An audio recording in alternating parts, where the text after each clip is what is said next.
Red Bull Flick Invitational comes to Helsinki in November. Amateurs challenges the top names in Counter-Strike like Alexi B and Valky, Dota and Diha, Nico and Hunter. Come and witness live the race for €50,000. Get your tickets now at redbull.fi/flick.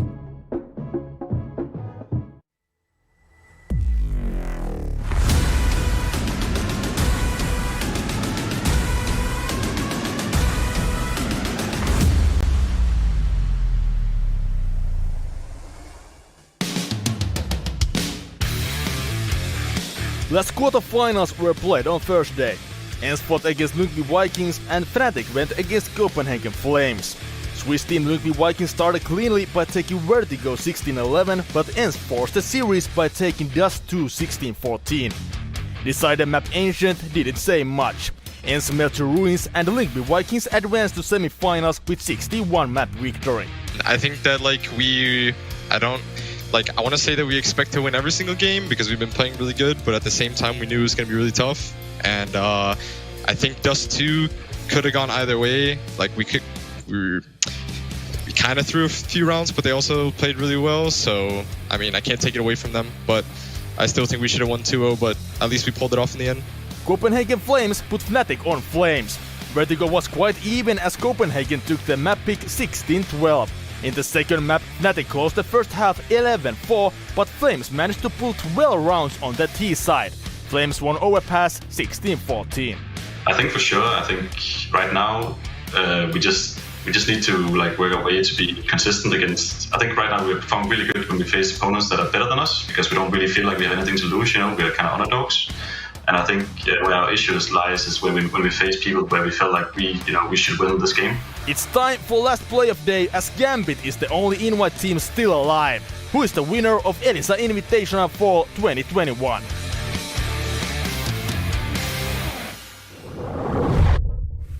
Welcome back to the ELISA Invitational Fall, and as we are getting ready for the last day of today's tournament, I have to kind of say that we have a bit of a longer day because we have a final 2. We have 3 matches in total, and I am joined by the handsome duo, Robu and Natu. Me, myself, I'm Donut as your host. How are you guys doing? Hello. Today we get to see Gambit win this tournament. Yeah, spoilers, but very, very exciting, very action-packed semifinals and finals day coming up. Obviously, a lot of the favorites have already gone out. Gambit's still prevailing, so they definitely are coming in as the big favorites. Yeah, and as we see Gambit as one of those invited teams, it's been kind of a nail-biter of a tournament. There has been some kind of upsets. Maybe not upsets for you guys, but we should actually take a little bit of a peek on the tournament so far, how it actually have been going, and it's been kind of interesting in my opinion. Yeah, I mean, the 2 glaring ones are Fiend taking big in the quarters and then Lyngby Vikings winning ends. Other than that, I don't think there's been any massive underdogs taking matches, and here we are. We have Gambit, Copenhagen Flames, Fiend and Lyngby Vikings in the top 4. Yeah, any surprises for you, Robo? I mean, just that in the final we're either going to see Fiend or Lyngby Vikings. That would have been a little bit hard to predict before the playoffs and even going to the main Swiss stage. It would have been hard to see coming, but ELISA Invitational always full of surprises. There's always been a Bulgarian team in the final. Maybe that's true also today. Yeah, maybe not. It is. We'll see. And as we have been trying to guess the right answers with some of these losses and with some of these wins, we can see the statistics at the moment, and it seems like, well, me and Natu, we're not doing so fine as Rob Johnson, Dwake, and the Eternal J already have 5 points. I mean, it's being one behind is... I think it's a stretch to say that we're not doing fine. Yeah. We're 1 behind these guys. We still have a chance. Yeah, I mean, depends on what you picked. If you picked right, then you still have a chance. If you didn't pick right, then you don't have a chance. How do you feel about this? I feel very confident. I already have an inkling what you guys picked in today's series, so I think I'm just going to pull ahead and take the crown. All right. I'm not going to win the tournament, but what does the prediction. What kind of crown we're talking here? Imaginary one? It's very much imaginary. I'd be happy even with a paper crown, anything, some confetti in the air. Okay, let's just forget the crowns and let's take a peek on today's schedule because it's going to be a wild one. It's Fiend. Fiend. I don't really know how to pronounce Fiend. Forget the okay. E. Yeah. Fiend versus Lyngby Vikings, and that's starting pretty much now. And after that, we have Gambit versus Copenhagen Flames, and that's going to be a banger. From these two matches, we are going to figure out who are the finalists. And guys, you already said Gambit. Who could be the other one? Yeah, that's up for debate. I think the first semifinal is most likely going to be the more closer one. I mean, I'm looking forward to seeing how Copenhagen Flames fare against Gambit for sure. That's the ultimate test for them at this point in time as a team. But if we just look at where we're starting from, I feel like Fiend versus Lyngby Vikings should be a fairly close matchup. I'm super excited to see the Coolbet odds on this one because I think it's going to be pretty much cut down to the middle. It's really hard to say. Both teams had kind of weird, you could even say easy quarterfinals where the opponent didn't show up, at least on the final map. Fiend against Big, I think they won that nuke 16-3, where Lyngby Vikings beat out Ents on that ancient 16-1. So those type of results make it really hard to really know what the actual level of the team is because the other team was just missing. Yeah, we might actually get an answer to that relatively soon because our first matchup will be Fiend versus Lyngby Vikings. This time I actually pronounced it correctly. And it's Fiend being the number 23 player on HLTV World Rankings at the moment and Lyngby being not actually that far away from that current spot. Yeah, and it's very tight. It's really hard to say between these teams that are between 30 and 20 who's better, judging by the numbers. It's more like an eye test thing, and you look at the teams as they play that you can start making assessments. It's the map pools, matchup against one another, those type of things start to matter.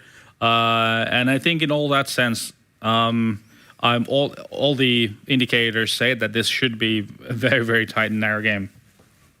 Absolutely. So the map pool going to be very interesting. We're going to get to that later. And both of these teams have a couple of players who have been performing so well. Dreamer and Har from the Fiend side, and especially Dreamer in these playoffs. He hasn't been missing any maps. He's been on fire on every single one, especially that nuke game. And then on the other side, Lyngby Vikings, Wolfie and Fasher have been the ones lighting the world on fire. The two non-Danes out of that roster have been really, really doing great. Yeah, and as we are going to take a deep dive on these two teams, we first have to take a little bit of a look on these individuals that we have here. And some might say they do a really good job inside the team. Some might say that they're just players. But for us, they are a little bit more. So let's take a little bit of a peek who they actually are. And we should see it on the screen maybe right about now. What do you want to see? What kind of magic we're looking at? These two players. Oh, hello. In-game leaders. Okay. Yeah. Cool. I mean, Bert from Sky's team has praised him to be the best in-game leader these guys have ever played with. And we've talked about this prior to that Denmark is a bit of a factory in having these kind of leaders who can guide new players into stardom. And Bert from Sky, not Bert from the Sky, but just Bert from Sky, has definitely been impressive. Not only from a tactical perspective, but he's chiming in with the numbers as well. Yeah. I really like Bert from Sky's role in this team, what we've seen in this tournament, just playing pretty aggressive, creating space for his teammates, because Bert from Sky probably knows that he's probably not the one player that you want to be alive when it's a 2v3 or something. That's the point when you want Fasher, maybe Dafu to close out the round. So I really like the way he's creating space for his team. Yeah, and let's not forget Bubble, also the veteran of the lineup over there. In Fiend, he played in the Windigo team a couple of years back, 2-3 years ago, which did some waves, nothing world-beating, but still a competitive team in the European minors, that type of tournaments. I believe they won one of the WESGs in 2018. So I'm sure he's a good mentor for these guys, and they have a lot of chemistry in this team just from having played for such a long time, and then adding a player like Harn into that mix, they can be dangerous. Yeah, definitely. And as these two in-game leaders are going to pretty much take the map veto on, we can dive a little bit into their brains and see what kind of a map pool are we going to see today. And I could actually ask our analysts a little bit about this. Yeah, I think the one up that Fiend has over Lyngby Vikings is the fact that Vertigo is off the picture. And I think Lyngby Vikings, just judging from the numbers, they are, quite phenomenal on that map, right? So I think that's one advantage taken away from Lyngby Vikings directly. Yeah, for sure. That leaves then one map open that I see Lyngby Vikings going for, and that's the other specialty map, the newest map in the pool, Ancient. We've seen it out of Fiend. That Skade matchup. It was an oddball game. You can really judge much based on that, the domestic rivalry. Fiend won on that map, but I wouldn't take too much away from that. Yeah, putting stock into that would be foolish because the domestic fights are always weird, and that game was just... Somebody said the word mind-boggling. Yeah, Clown Fiesta or something like that. Let's forget that it ever happened. On the side of Fiend, maybe a Mirage. Yeah. Okay. Well, there we go. It goes for the vanilla choice. Yeah. Lyngby Vikings have two weaker maps, and those are the more free falling maps. Those would be Dust 2, and obviously that gets banned out in the first rotation. So here we go, Mirage. A map Fiend has been really grinding out 23 times in the past 3 months and winning the lion's share of those matches. And as for the decider, what could it be, boys? Maybe Nuke? Nuke? Okay, Overpass has been banned by Lyngby, which leaves us with 2 maps. And you were kind of hoping for Nuke? I think it's going to be Inferno, probably. Yeah, now that Fiend gets to decide, a Nuke, just based on the stats, is a little bit weaker. And I think Fiend... I think they are the...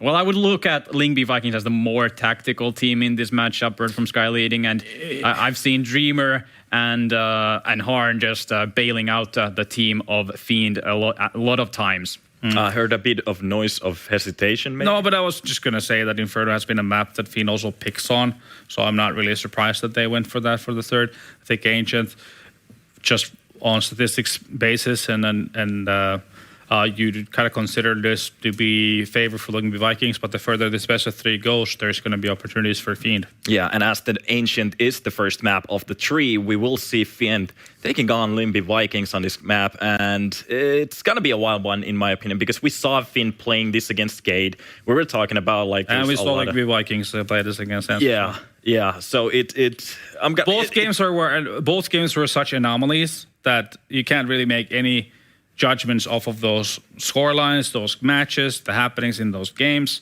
were so off the rails to any norm that to make any assumptions through those 2 games is insane. Yeah, you just don't do that. Yeah, so we're pretty much just waiting for the actual evidence on the screen when we see the game. Well, this is some evidence, the statistics. I mean, they gave us a bit of an indication, an inkling of what to expect. But I mean, both teams at least winning more games than they're losing on the map. That's a good starting point for sure. Lyngby Vikings a little bit better than the Fiend side, but yeah, I don't think we should judge book by its covers here in terms of Fiend and think that, this is just going to be Lyngby Vikings running all over Fiend because of how horrible Fiend looked in that Skate game. Okay, and we do always have some points for you, audience right there watching. If you want to hear some, we have 3 of them, and we have an expert to actually talk about them. Sure. Let it rip.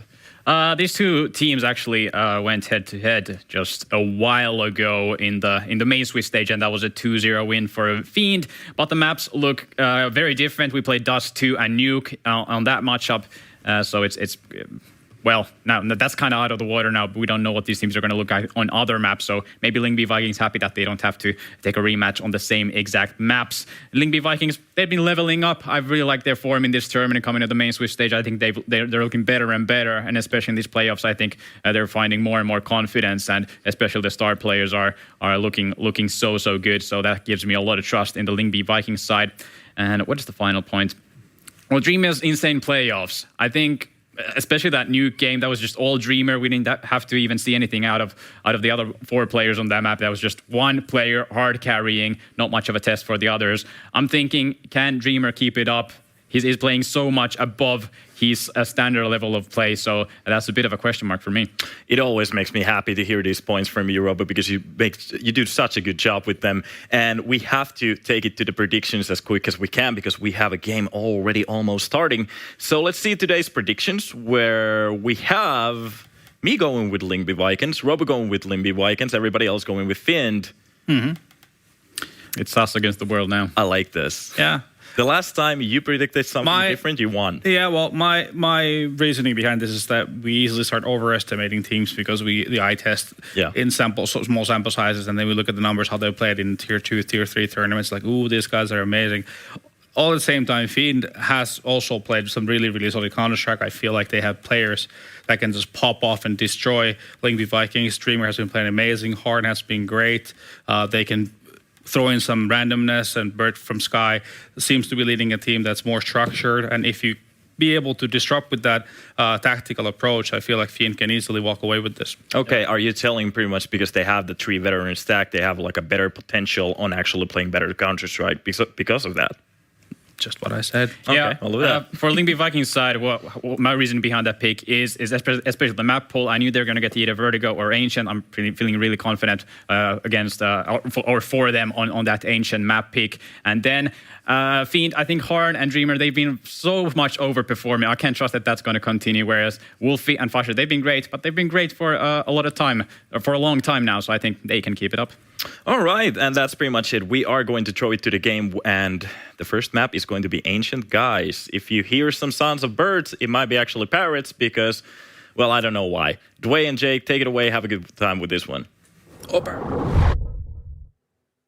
Haven't we already been through the Caribbean jungle thing already at this stage? Like, I swear that was like a day one thing. But yes, Ancient, the first map of the series between Fiend and Lyngby Vikings. I have to say that me and you do agree with the whole idea of Fiend, and the Lyngby Vikings side, I see this first map going their way. But there's one thing that Des forgot to mention about this particular series, is that we've seen Fiend versus Lyngby Vikings many different times in history.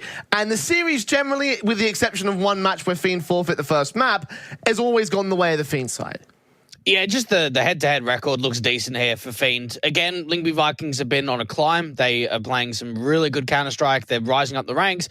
They've always struggled against Fiend, and that's something you got to have in the back of your mind. Another thing that the desk kind of spoke about was both how Wolfie and Fasher are doing well. Mate, Dreamer and Hahn, they've been exceptional. They've been above the rest. Yeah. And that's the issue I have here for Lyngby Vikings, is while they might have the more tactical, heavy stuff, Fiend have got the hard hitters, and individually, they are more empowering than they are for Lyngby. And generally over history, that's been what's given them the sort of one up above Lyngby Vikings. You know, Bert from Sky's a really great in-game leader. He's had some really standout moments as well. He's definitely had that overperformance. I don't have as many doubts as Robu did about the idea that Dreamer and Hahn can continue with that form. I feel like they're going to be able to do that with virtually no problems right here. Maybe in the first map it might be a bit more awkward, but as the series goes on, that's where Fiend, in my opinion, are going to be able to take control. The big question for Lyngby Vikings is, can they continue their hot form, their hot run here in the ELISA Invitational as they look grand final bound? It's time to kick off our final day of the ELISA Invitational with the first map of our first semi-final. It's Ancient between Fiend and Lyngby Vikings.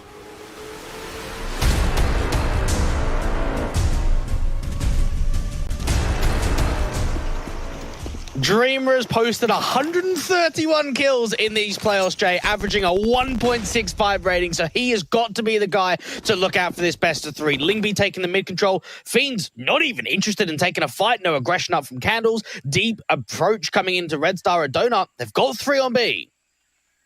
Now towards lane for the Lyngby Vikings. Default that bomb out to the back lines of the B doors. It's in towards Cheetah and Cave, where Wolfie will take that first contact. Bubble has seen him, has Smoke it ready to back up Victor, who's playing on the off angle in the corner.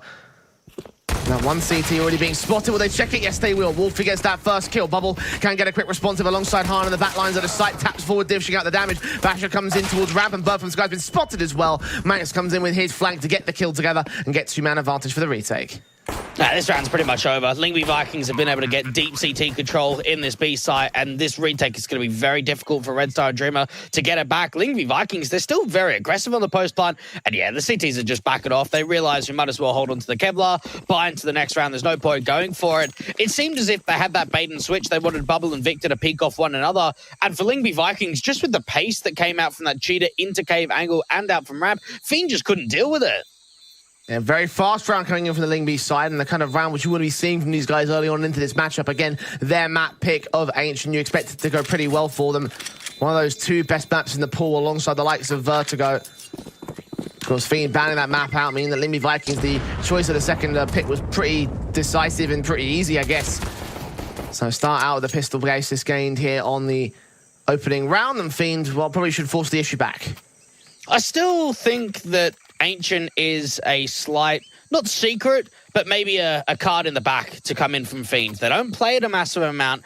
They also let it slide a lot of the times in the veto, and that sort of does make me wonder how much preparation's been coming in. We have a look at the map like Nuke as a prime example. Think about the turnaround we saw from them against Dignitas to they were against Big, and for Fiend, knowing that you're going to instaban Vertigo, you're anticipating Vertigo or Ancient to be picked into this best of 3 today against Lyngby.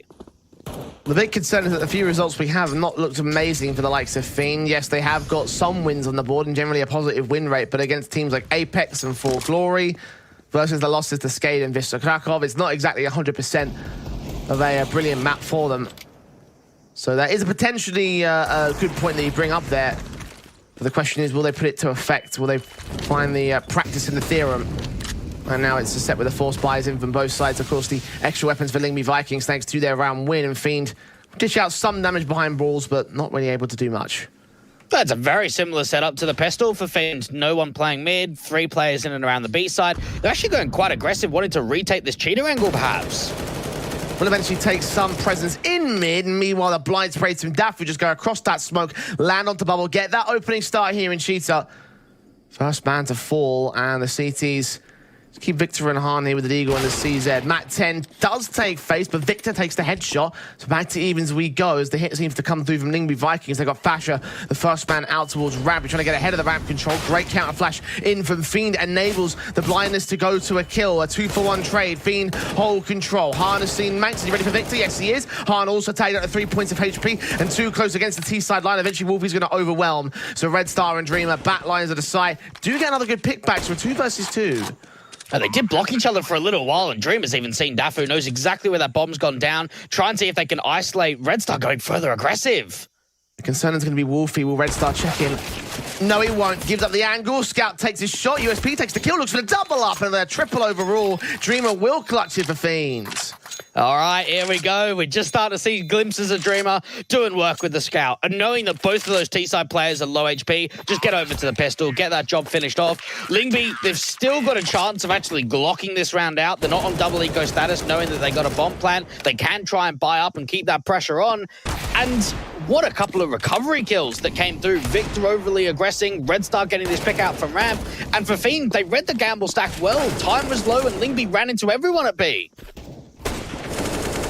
Damage eventually coming up good for them, despite what you would have thought Red Star's casualty would have been enough for Lyngby Vikings to turn the odds in their favor. But Dreamer again becoming the hero of the round for Fiend and becoming a hero in general for his side.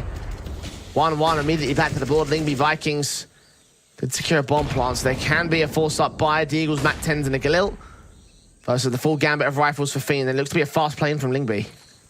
Dreamer AWPing over to the A side is going to be on retake again. Comes down to the B players. Bubble swinging on the contact out from Wood. Only getting away with 1, and Red Star and co. Him and Victor just had that crossfire. Lyngby aren't finding a lot at all. The bomb getting dropped. Wolfie falling too. Victor gets a couple. Red Star the same. Lyngby Vikings going in for the quicker B approach. And at least in the past, they've been able to take the B site, force the CTs back. That time around, they couldn't even really get out of ramp.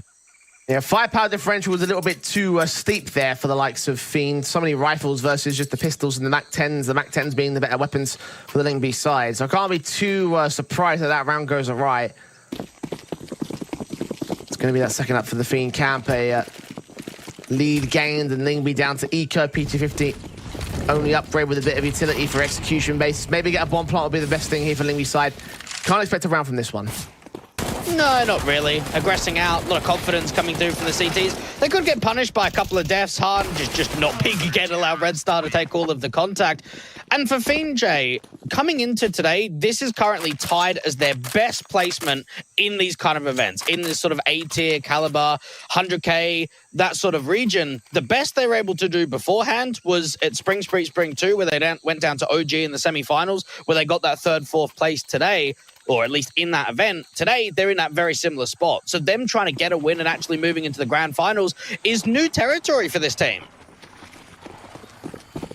Yeah, they've been on the cutting edge of Tier 2 for the longest time, but never really found a decent rhythm. Never found that true form that we hope to see from this team. Never found those titles that I think they're rightfully deserving of at this stage. So chances available for them to try and make a decent run here into this matchup. Han does find that first pick in on Max, straight out towards the mid control. Kicking things off with a casualty and damage on the Fasher as well. You compare that to Lyngby, they've won 2 events in the last 3 months, haven't they? They won the Fun Spark Series 3 event, and they also won the Pelajack Series Fall Spring Finals. So when you have a look at all of that, you've got a team that struggled to get the very deep runs against a team that can actually take trophies and take championships. Lyngby, so far on T side, it hasn't quite been easy as it was against the Ents team. Yeah, they had that 16-1 previously. Stunned into silence at Entz's capitulation in that matchup. Not quite the same case here. 40 seconds, and this is where you start to entertain the idea that maybe you might have had a point about Fiend's preparation in this map up. Lyngby still playing careful though, 30 seconds for the hit. Another B-side XE. And Fiend, anytime Lyngby have gone B, which is pretty much every round, we've never seen them light on defenders. They've got 3 this time, and the time is running low again. There's the M4 of Red Star, gets his 2, drops that bomb. Victor does not even need that much support. He gets his own spray down, and it's a 4-1 start for the Fiend side. Looking real solid in that round. Everyone's delivering, and this is another counterpoint that we talk about consistently for Fiend, is they have got so many individually crazy players on this team. We know that the guys we talk about probably most commonly is Han. Then we throw Dreamer into that mix. He's been fantastic this event. Bubble, we maybe don't talk about a massive amount with the individual skill, considering he's the caller for this team. And then you've also got Victor as an entry fragger, great anchor player in and around that cave position. Red Star, the B anchor too. And you start wondering to yourself, if everyone shows up from Fiend, could they be one of the strongest teams in this entire playoffs outside of Gambit? The firepower definitely indicates they might well be. Again, that big question is, will it end up being the firepower or the tactics that wins out in this game? Right now, the firepower is trumping the tactics, and the tactics are taking times out. 2 of them in this freeze time before we get into round 6. I like it. Just realised, guys, gotten off to a slow start. We've got to get rounds up on this T side. Money's not looking great. I'd like to see some more A presence in from Lyngby. We've seen mid control be established, and every single time they've gone bottom mid out of elbow, there's been no fight in Donut, there's been no fight in Candles. So I start wondering to myself, can Lyngby use that more mid control? Try and see if they can get a lurk in, one of those walk setups in past Candles, try and get into Donut, and just have A presence. Because for Dreamer, he got, 3 kills on that retake when it came to the second round. He's been AWPing on A. He hasn't seen a single player for 3 rounds in a row now. Lyngby will go to the B setup once again. South with the smokes ready to go for what seems to be a fast half by execution. Best thing they can go for at this stage. The economy still is crippled for the Lyngby side. They took 2 tacticals to decide on buy state and tactics in general. What's the style going to be here? Red Star puts the smoke up towards, or has a smoke in hand for cheated position. Here's T-side players coming. 1 step with a body block kill. The first man, not quite that second. Overwhelmed by Dafu's Tech 9, but Bubble with a resmoke will stop him from getting any further than Cave. Meanwhile, damage down out towards Ramp. There's Bubble with his kill on Fasher. Wolfie will also drop. Just kills coming in pretty quickly. Rotations are so fast too from Fiend. Even further damage coming into Dafu. Hoping to get a return back onto the AWPer. And for Lyngby, you just don't have any information. Bubble's even aggressing Ramp. You know, taking bracket them in. Maxine spray through, sees them both now, has all the info to play with against the T-side line. Victor also starts swinging. Max shouldn't be surviving against this player. The AK HP advantage, weapon advantage, sees his man, continues to know that they're here in Cheetah. Here's both sets of footsteps as well. Flash in, great kill, bomb dropped. Dafu now with a full-on ace clutch to find. Won't happen. Victor with the triple instead. And Fiend find 5.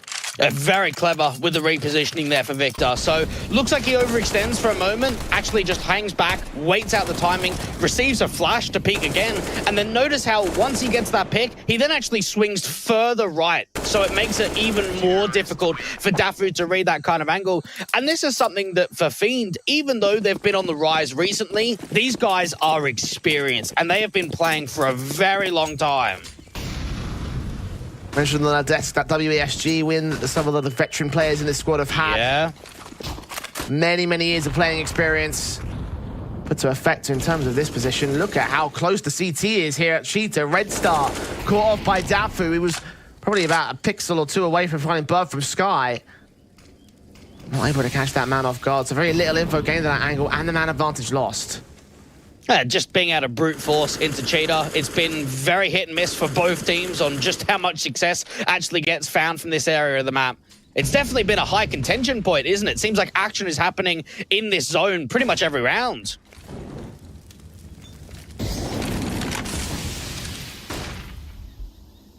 Orb of Han leaning in.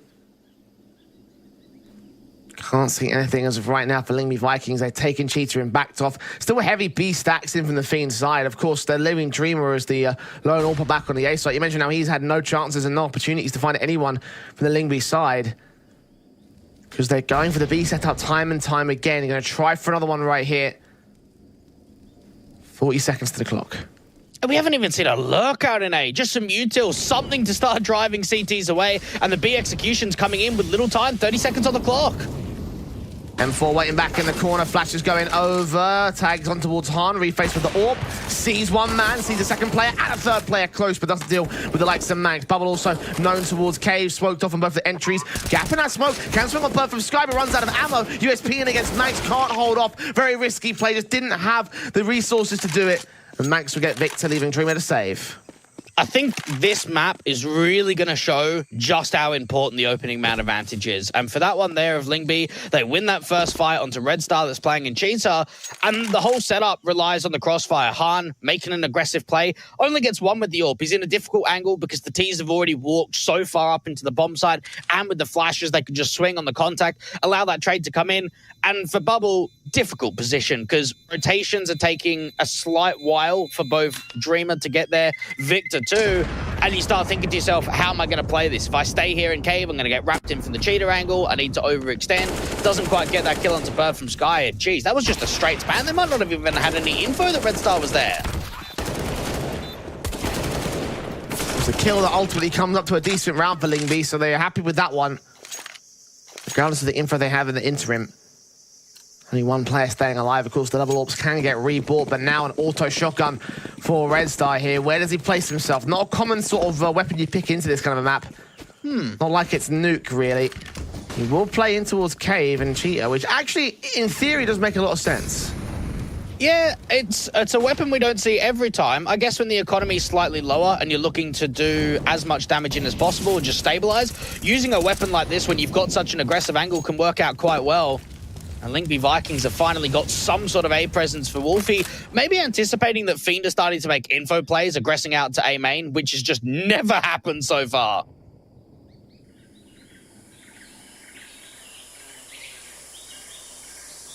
That one lurker out to elbow. Everyone's sitting in a B lane. Fiend have 3 players still to defend against it.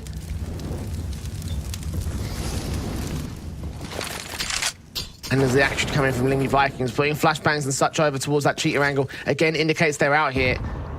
Bubble, how many footsteps did you just hear in that particular exchange? You've seen the nades coming in at least. Sprays through. And time runs low on Lyngby again here. Bird from Sky with the face out. Is going to drop that bomb. 2 nice kills for Bubble. Lack of trades there for Lyngby Vikings, and this round is pretty much finished. They don't have any map control. They've got to fight to get that bomb back. Fiend have still got 3 on B, and an incendiary goes down to the bottom of ramp. AK trying to lean forward here for Fasher. Catches Bubble, sees Red Star as well, and turns it right back into a 3 versus 3. Victor now in the back lane's going to get smoked off Bomb will try to commit as one player to the backstab in from window. That's Han set in towards Cheetah, caught off by Wolfie's AWP instead. So the advantage goes the way of Lyngby Vikings, but only for a brief moment. Dreamer with a responsive, wrapping in against Manx. A smoke back from the CT player will try and keep the T's at bay. So 2-on-2 stances, and Fiend will continue pressing forward here. They've got a kit in on Dreamer. No smoke to go to the bomb. Tries to think he can catch off Manx. Tap at one, save for Victor's part. Incendiary into that corner, into that cubby. Great flashbang to counteract him. Manx will get his kill. And Dreamer out with 2 to find. Wolfie burning back here. Good face from Manx. He evades the AWP shot, meaning Dreamer's got to fall back and save. Oh, what a recovery. And that's something that we have been waiting to see for Fasha for pretty much the entire first half. Yeah, is just, all right, where's the playmaker? Where's the guy that's going to be able to recover around? Bobble drops the bomb in a 5v3 situation for Fiend, and Fasha just gets a double entry at ramp, just opens up that bomb side, deals with Red Star and Victor, and from there, it makes it very difficult on the rotators to get there in position. Lyngby Vikings play really well with their utils. See how quickly Dreamer puts that Incendiary down to the ramp position, and Wolfie's just there with a flash, there to back up his teammates. So as soon as Manx gets mollied out in the open, he's got support. The recovery plays are there for Fiend. They can get a bit more confidence out of these rounds, and they can really hold that equalization. AWP set in out towards that elbow control for Han. Does see the shots coming in past the smoke. Can't catch the player. Instead leans in towards window and over towards lane, where he's got several players to find. Edge of the smoke, sees one. Flick gonna miss out, takes some damage, look back in towards elbow, but fall away towards the mid control overall. Yeah, it shows that Fiend have got intent to keep pressure on. They're searching for an opening fight. They're trying to make it difficult and uncomfortable for Lyngby and their defaults out at lane. They could just walk ramp, actually. Incendiary is under the back of the site. Smoke on the site itself. Victor with the M4. Bubble and Bird from Sky get trading. Victor can follow suit and drop that bomb out towards the lane position. Fasher, flash over to the right. Gonna grab that bomb once again, but he's pretty much isolated here. He's got to get his teammates in towards ramp control, drop that bomb again for someone to pick up a plant. Mank's gonna go hunting as Fasher continues to look for contact face. Red Star drops Mank, drops the bomb for a second time with Han following suit on Fasher. It's all left to Wolfie, back towards ramp. 1-on-4. Dealt with by Han. A lack of creativity for me in that 3v4 for Lyngby Vikings. They're dilly-dallying around a bit, aren't they? You can see the way that there's further flashes going into those backlines. There's no play being made. And when you're down in that sort of position, when you don't have a lot of site coverage, you need individuals start to strike. And because they waste so much time using some of their util and they're waiting for a mistake, pretty much everyone on Fiend is at that B site or in rotation positions in from that CT spawn. Lyngby needed more there.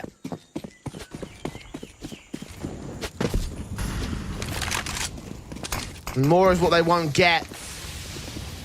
Buy up going to look so awkward now for the Lyngby side. 1 AK, 2 Galils, 1 AWP and a Deagle. Really not a lot to work with in the grand scale of things. It's still kind of a rifle buy. But Fiend have the better firepower by far.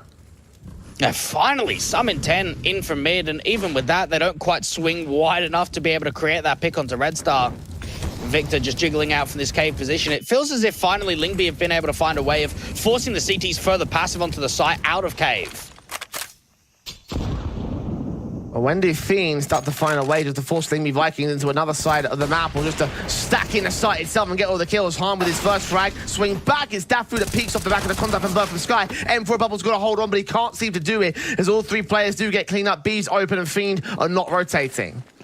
So Fiend just wanted to take back that cave control, and while it was great for the opening man advantage, Lyngby were all over it. They had players everywhere. Bird from Sky was not able to get dealt with in that sort of little cubby position in that left-hand side, and it just meant that when that 1-for-1 trade came in, Han's then looking to the left, and even Bubble that peeks out, he's looking to the left as well, and it just allows Dafu from that cheater position to swing out slightly wide, get a couple of kills, and Lyngby forcing mistakes out there from Fiend.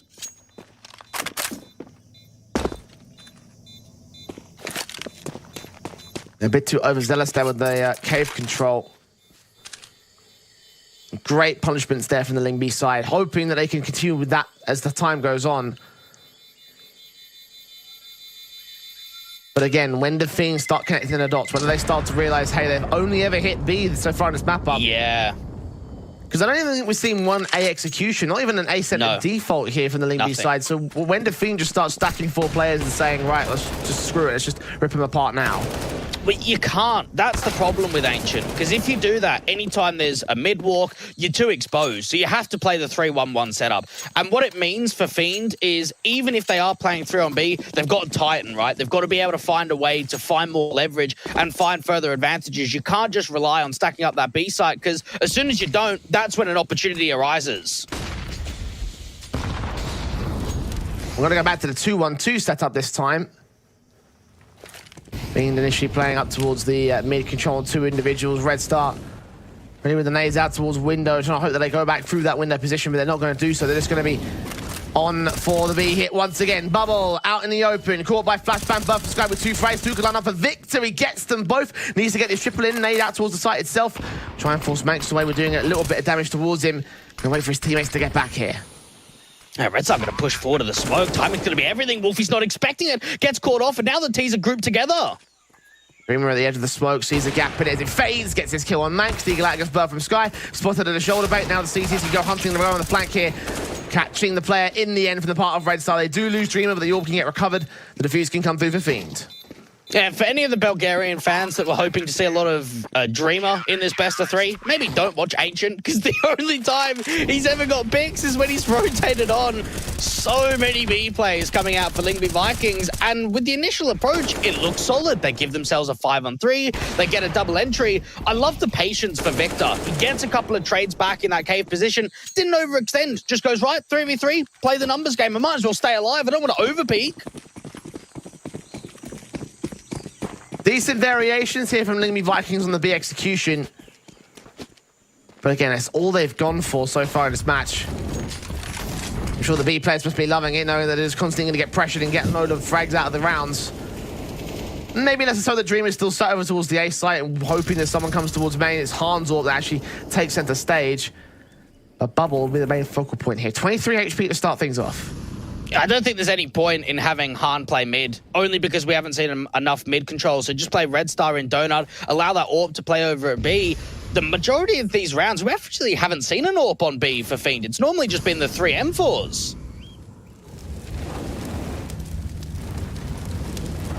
AWP set in towards Caves, just going to wait. 2 players to get up the Ghost here, Birth from Sky. Being the first man in. Flashes over, turned away from, still catches Han completely blinded. So they get cave control again.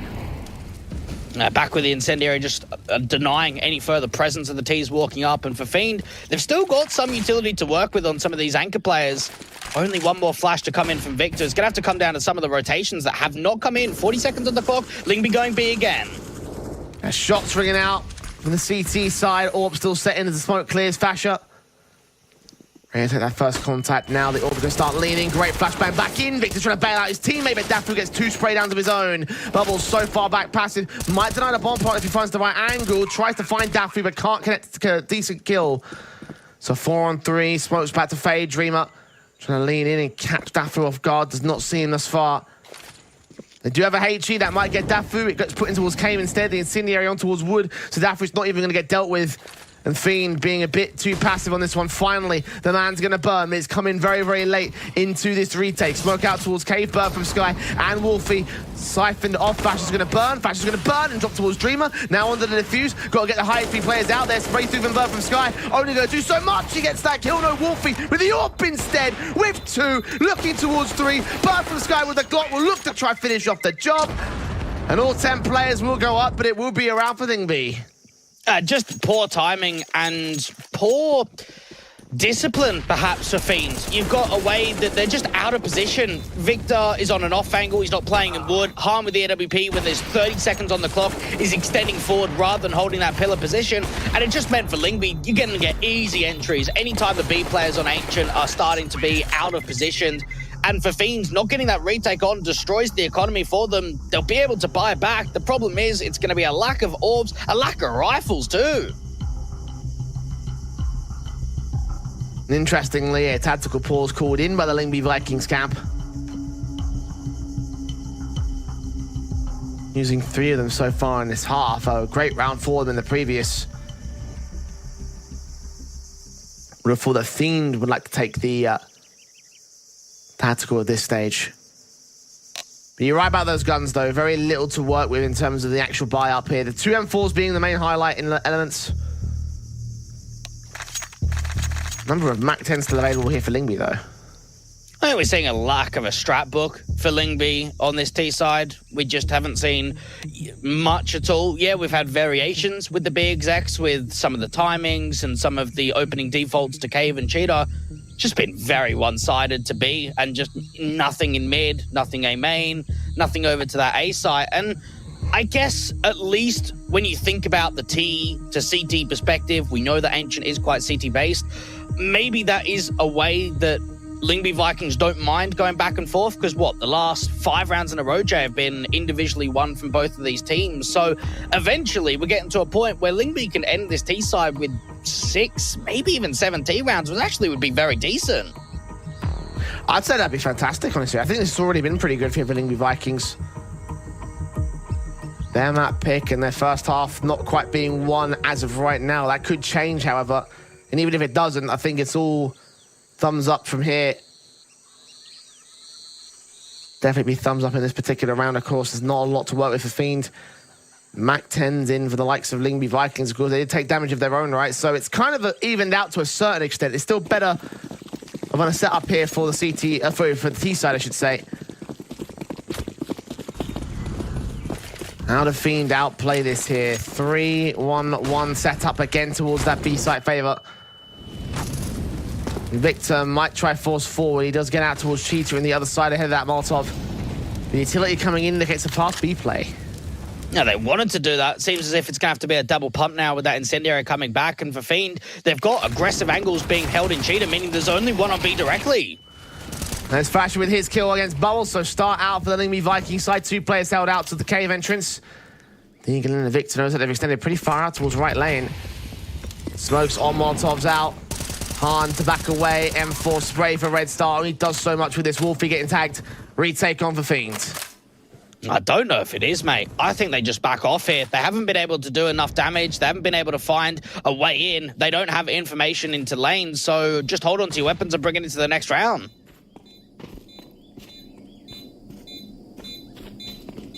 We're right on that front. All 4 backing up towards that A site. The most presence A site is seen all match long so far. Sadly, no one's there from Lyngby Vikings, else that would have been the most action we've seen from the A site all map long so far. B hit after B hit. Lyngby just going in time and time again. And you talk about how shallow the strat book is right now for the Lyngby side and what they're bringing to the table on this particular map up.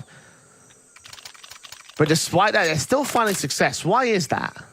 Well, they've got good protocols, and that's the aspect that Lyngby bring to a lot of their T sides in all the maps that they play. They get good timings, they're able to exploit gaps, and just get reads with baiting out utility. Their B execs have not been exactly the same every single time. We're seeing variation, and that's something that is catching Fiend off guard.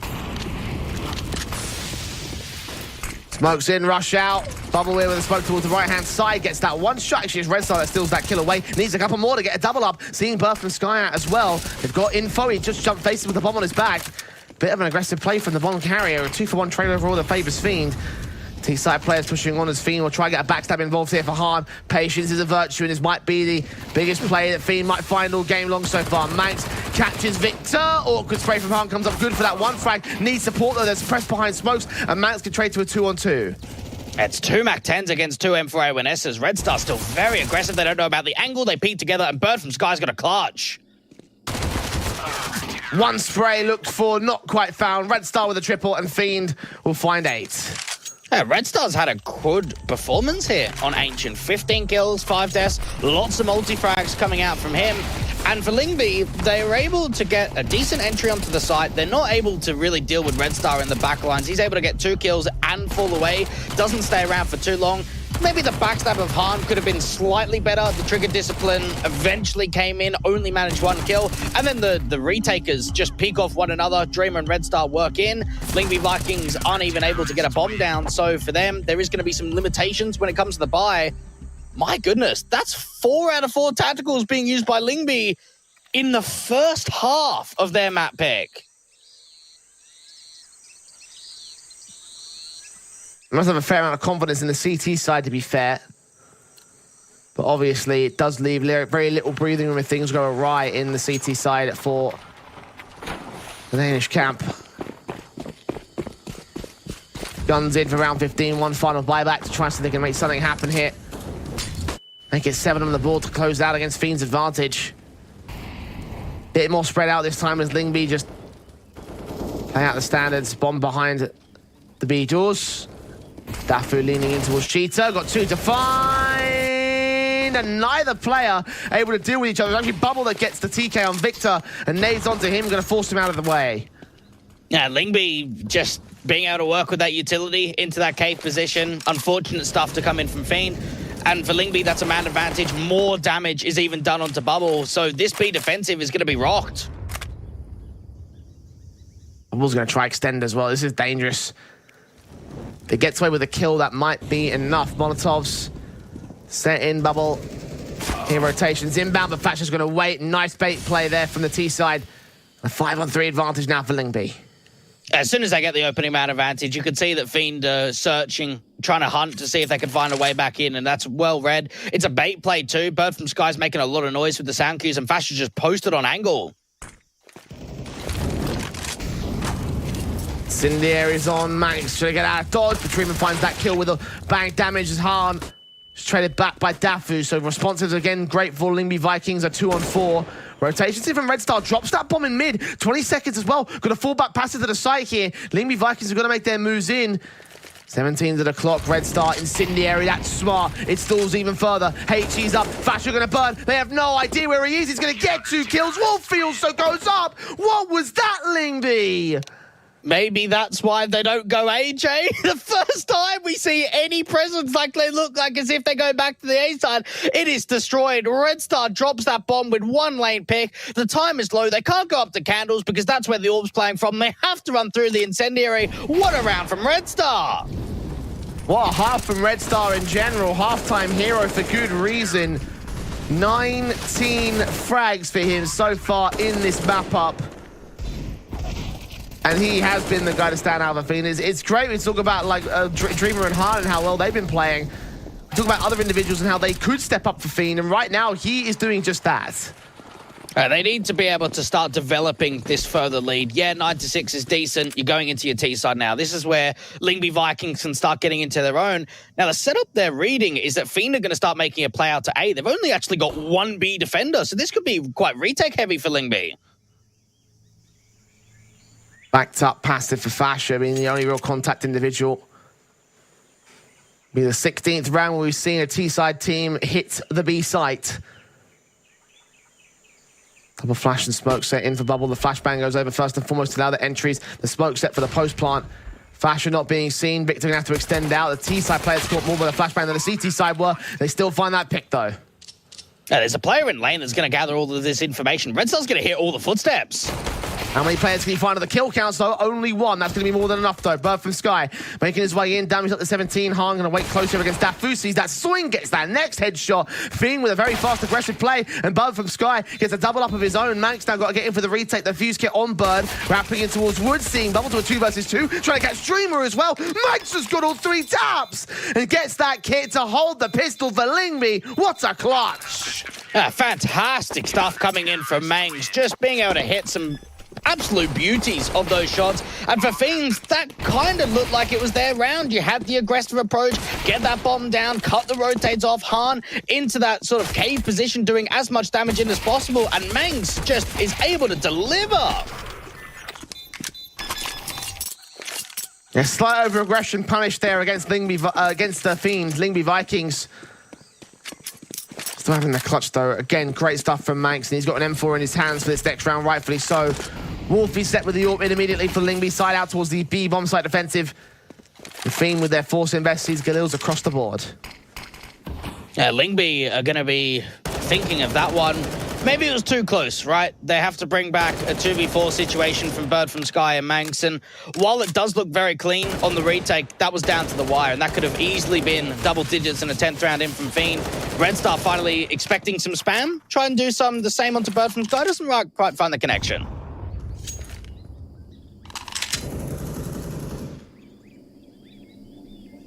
damage done initially. Passing off util to allow aggression from Fasher to come in towards that ramp control. Or is he? He's not really extending. Fiend are going to go slow, and so are Lyngby Vikings. It's always nice to see an AWP coming this early out.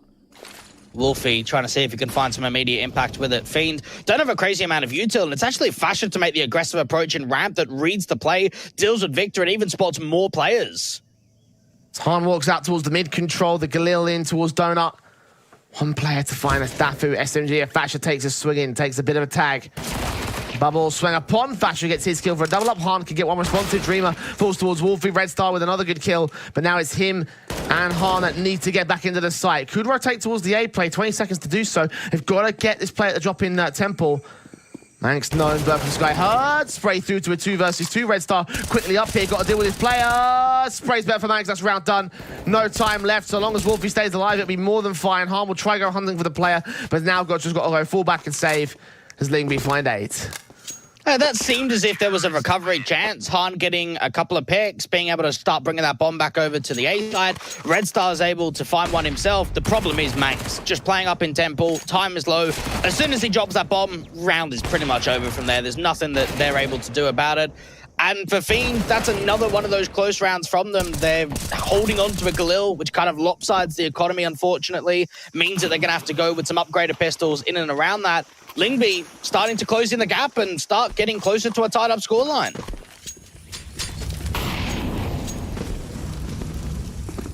They're Fiend down to the pistols. Han saving in that Galil. Only real weapon for them to work with here on the Fiend side. Walk up goes up and out towards the main control for 3 individuals. They can be pretty passive on the A site, to be fair, so it could still be a bomb plant. If they can overrun Manx, that'll be enough. Just waiting for aggression to come out from this window position. Han expecting a peek. At least sees Bird from Sky. It's only a jiggle. Right from Fasher, not quite good enough to land the kills. Against the T side, Dafu catch the frag onto Hans. There's that much here at Donut. Manx repositioning as well, trying to get out to the site, but the bomb will get planted. The Dreamer pulling distraction away appropriately. Plant yet to come through from Red Star. One was going to get overwhelmed. Dreamer does find another good pick back. And now the bomb will go down. So 3v3. Now turning towards 2 and 1. So fortunately for the CT side, it will still come up good for Bird from Sky. 3 kills to his name. Eco, however, bomb plant bonus. That's fine. It's a pretty decent round. You're able to get a few picks in. You've got that hero Galil for Han, and they're able to get a bomb plant. They try and keep the economy as low as possible for the CTs. This is now an opportunity for Dreamer to drop an AWP over to Han, get that rocking on the T side, get all those rifles forward. And for Lyngby Vikings, we're actually seeing the defensive be pulled over. Finally a plant down on the A side, and it just seems as if, even though we've only seen a few rounds from Fiend on T side, we're seeing more variation rather than just be exec every single round from them. Yeah, a bit more interesting to watch, if we will, but hasn't really worked out to their favour thus far. They have been pretty much ecos and force buys. Now the guns are out for the Fiend side. Now's their chance to step up to the table and dish out some damage to the hands of Lyngby Vikings. Orp in. So now towards that ramp control for the likes of Han. Wolfie's Orp set back towards this pit position. Off angle out towards the mid control, but the off swing from Max still gets the kill on Red Star. Just hoping to catch a timing, just get a walkout, see if you can isolate a pick. Doesn't happen at all. And Fiend are having some difficulty with these opening man advantages. Now even the nade damage coming through the ramp, a re-smoke in from Fasher, and Bubble falls to Dafu.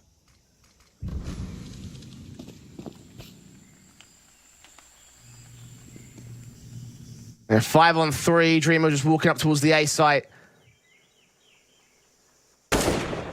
Oh, that one tapped crispy. Not quite similar second shot. So Dafu shuts down the recovery play. Had he found that frag, though, that would have been A site open for a plant at least. And Dafu swinging against Han. Han can catch the AWP frag and now reveal the info as to where Fiend are going to go. Quick responses again from Manx. Hold back here towards A lane. Onto the main entrance. Flick, not quite as good as they'd like it to be. That bomb can cross the site. Will it get planted, though? Oh, Victor finds a pick and even follows up again. Lyngby Vikings had so many players alive, and Manx has got to try and clutch again, which doesn't happen. Victor gets 3. What a round for the big fella. Well, that came out of nowhere. I didn't expect them to take those individual fights and for Victor to win it so easily here. Watch things again from his perspective. And it felt like Lyngby Vikings had a great round as well. Like, with this trade against Dreamer in particular, I thought that was enough to hold the defensive. But everything started going right for Fiend in this play again. Really nice stuff, but they just fed him one by one. That was a 4v2 advantage. What is Dafu thinking, aggressing into A main like that? That whole round started off with just mistake bounds in the opening advantage situations. That was unnecessary. And Fiend capitalized. That is a huge round from Victor. Make all the difference in the world, especially with the lead now being gained again by Fiend. And the economy being broken for the CT side. The damage coming in the last handful of rounds. And that leaves 1 M4, 2 FAMASes to work with here for them. Wolfie will try hold the mid control from the back of Candles. Bubble, Red Star, and Dreamer all up to challenge him. If he gets 2 kills in this particular position, I'll be impressed. He only finds the 1-for-1 trade. Job's the bomb, so it's information being gained. Victor even going to start pulling out. Manx, you've got a hope, might be able to get away with some damage. It just doesn't happen. Dafu out from Donut, they've seen him. This has got to be a save, really, for Lyngby. Yeah, bottom plant to be secured. Dafu on 66 HP. Victor gets a shot through the smoke. Not aware of where Birth from Sky is, but still finding the kill regardless. Dafu down at 16. They have to save that M4 above all else here for Lyngby. Money's not going to be great for them. As Fiend go up to 11 and start to set themselves up here within touching distance of the win. 5 rounds to get there. Lyngby shouldn't have a bye. I thought the Ancient could have been somewhat competitive. I really didn't think we'd be in this kind of position where we can start entertaining the idea of a map steal for Fiend. When you look back to that Ents game, yeah, Ents probably weren't playing to the best of their abilities. Still, though, when you 16-1 a team of that kind of caliber, you've got to show a lot. And my goodness, we saw fantastic stuff in from Lyngby here today. What we've seen, moments of greatness, and it does feel as if they are still playing some decent Counter-Strike. They're making a lot of mistakes, and that's something we didn't see against Aents.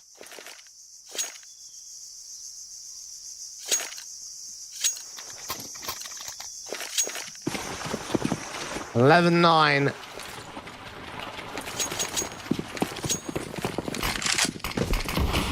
Lyngby Vikings.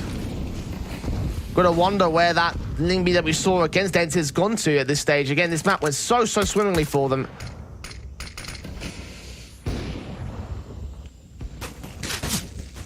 When will it return? Will it return? Have Fiend found the formula for success? Well, they're up against a stack here, so it will put to the ultimate test. Even if the firepower advantage is heavy for them, it's still a force buy here for the Lyngby side. Dafu falling very early on, trying to bait into these overpeaks. Wolfie does get a couple with the Deagle, but that seems as if that's pretty much everything in the round that they're going to get. Wolfie going to try his best at the clutch, knows that at least some of them are tagged up. Trying to go for those wall bangs, but tag the 58 here, and the Molotovs that continue to come in for the T-side line. He's going to burn. Can he find a rifle here? There were several dropped out towards that lane position. Again, he got 2 great headshots to the Deagle.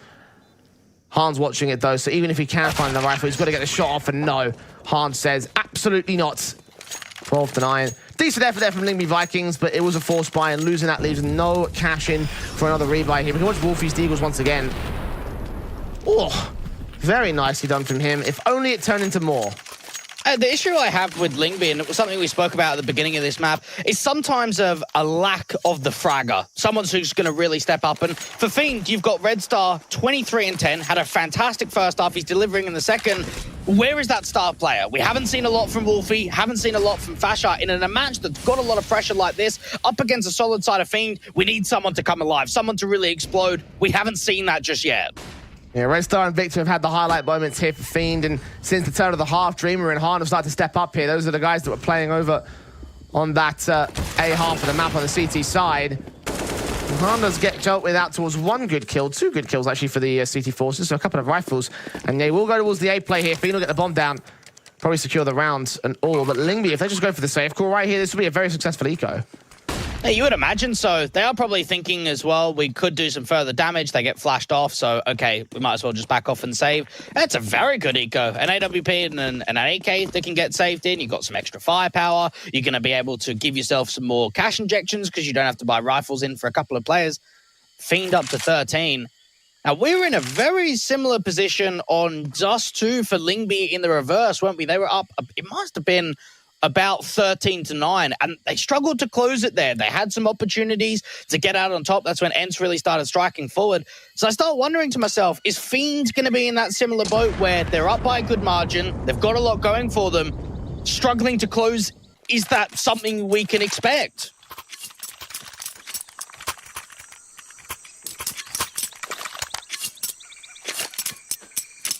Well, 3 rounds to go for Fiend. Double Orps back on the rebuy here for the Lyngby side. M4s on Birth from Sky and from Dafu.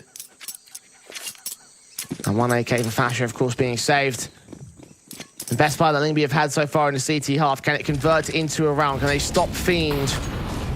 We're continuing on victory row. 3 to go. Manx, that first pick, gets the opening start. Aggressive in towards main, this time making it work. And Wolfie will follow suit. Right, well placed for those opening couple of kills. Victor is still out here in lane, and even E gets picked off and Bird from Sky. Lyngby Vikings just go all out aggressive across the map. Both Orpers win out their individual duels, and now Red Star and Han have got to work together in a 2v5. Manx sees, tried to take a shot but can't quite frag it. Fasher comes up with his 2 kills instead. And that's a lockout defensive here from Lyngby Vikings. A bit more like the CT side we expect. The Rifles get involved and they find 10 on the board. Just looking for impact, and it just shows some more freedom on their CT side, that intent to get aggressive. Picks coming out all over the map. A main, mid, down at elbow, even out to the B doors from Bird from Sky. Fasher on rotate, backs up the B anchor of Manx to perfection. Double digits, a 10th being found by Lyngby. Fiends, they've got enough money to get a buyback in. So that's what they'll do, buyback. Of course, very heavy amount of presence held by Lyngby Vikings thanks to all 5 players alive, so there could be a potential rebuy if they lose round 24 here. Fiend not quite going to be able to spiral this one out of control. They're going to have to work a little bit harder than that to gain Lyngby's map pick. Bubble naded to 48. Birth from Sky. Trying to hunt for these individuals here in Red Star at least. Missed Molly though. Nah, that's not great at all. That's going to allow Bird from Sky to have even more safety in that cheater position. Dafu can even flash up high to get him an aggressive peek. Oh, Bird from Sky. Head turned away, Bubble gets that kill, nice and effective. No one else in cheater. 1 player out of cave has gone back to the B site. And he's the only player on the B defensive. Lyngby are going to try hard to rotate back into position, thinking there might be some sort of B play on the table. Try stack it. Han with the orb, spotted out by Fasher, who drives him off angle. Doesn't get the kill, though. Second face gives Han up the frag. That's more like it. And now for Fiend, they've got a 5v3. They've got so much time to work with. They can just start baiting in mistakes, force the CTs even further forward. There's even a chance that bomb can go back over to A because they got some mid-walks. Bubble could counteract this entire play. If he gets in the candles, he basically secures all rotations to the A site. Fiend is still out towards the B default. See them walking and actually towards the candles control.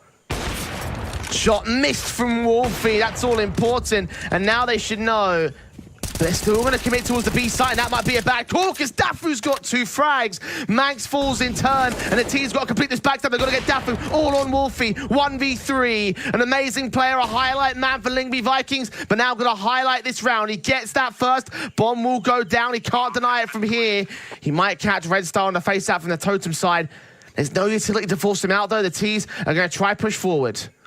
Oh, no one's peeking here from Fiend. Very clever in this 2v1. Just don't allow the NWP individual duels. Wolfie trying to come into the angle. Red Star's holding it. The NWP only lands a tag. Bubbles peeks on the contact and is able to swing onto the AWP before he can fire off another shot. Lyngby just not having enough success there.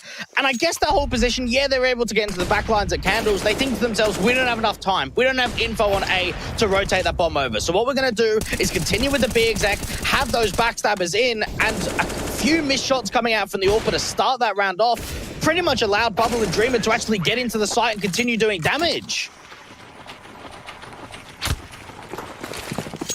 The 14-10 scoreline for it. Lyngby Vikings tried to hold on for as long as possible. They've got another buyback here with a double AWP setup.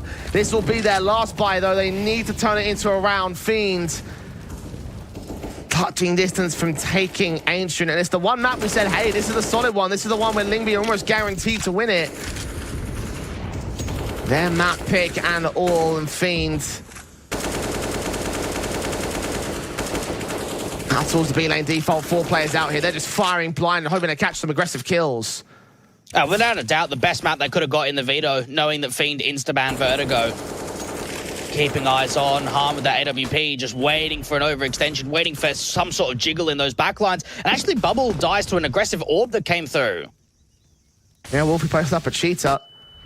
Kill can get found. Han's got to turn away back towards that cubby corner. No further flashes thrown out.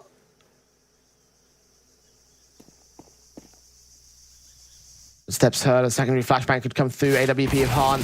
Red starts to look in. Fash is going to get that kill. Shots ring out. Orpa starts to swing for the CT side. Two-man advantage for Lyngby. Smoke off to the left might buy a bit of breathing room for Fiend, but can they continue to go for this B commitment? Well, Dreamer might buy a chance. Kill on the first man, not quite the second.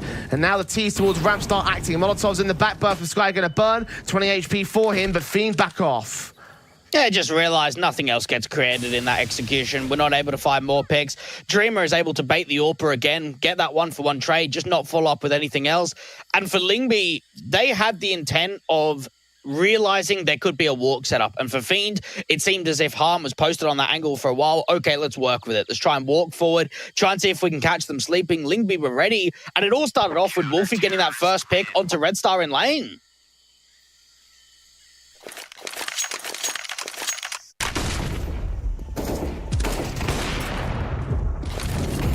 Lyngby holding off on their own, holding off this map falling out of favour of Fiend. Got some thinking to do about how they approach this. How can they get that final map point round on the board? Tactical timeout taken by them to discuss this. They're first in this matchup as well, Dweg. We saw liberal use for Lyngby Vikings. Fiend have saved all their extra cards to play at the back end of this match. Yeah, and honestly, I don't think Fiend have been in a position where they've needed to use tacticals. They've been in control, they've been in the lead, and now you're in a position where you go, right, money's not really here. We're getting tested in this second half. We had a good streak of rounds in a row. Let's not just go back and forth. Let's just not ruin it. Let's get some consistency. We only need a couple more rounds because the last 4 have been individual for both teams.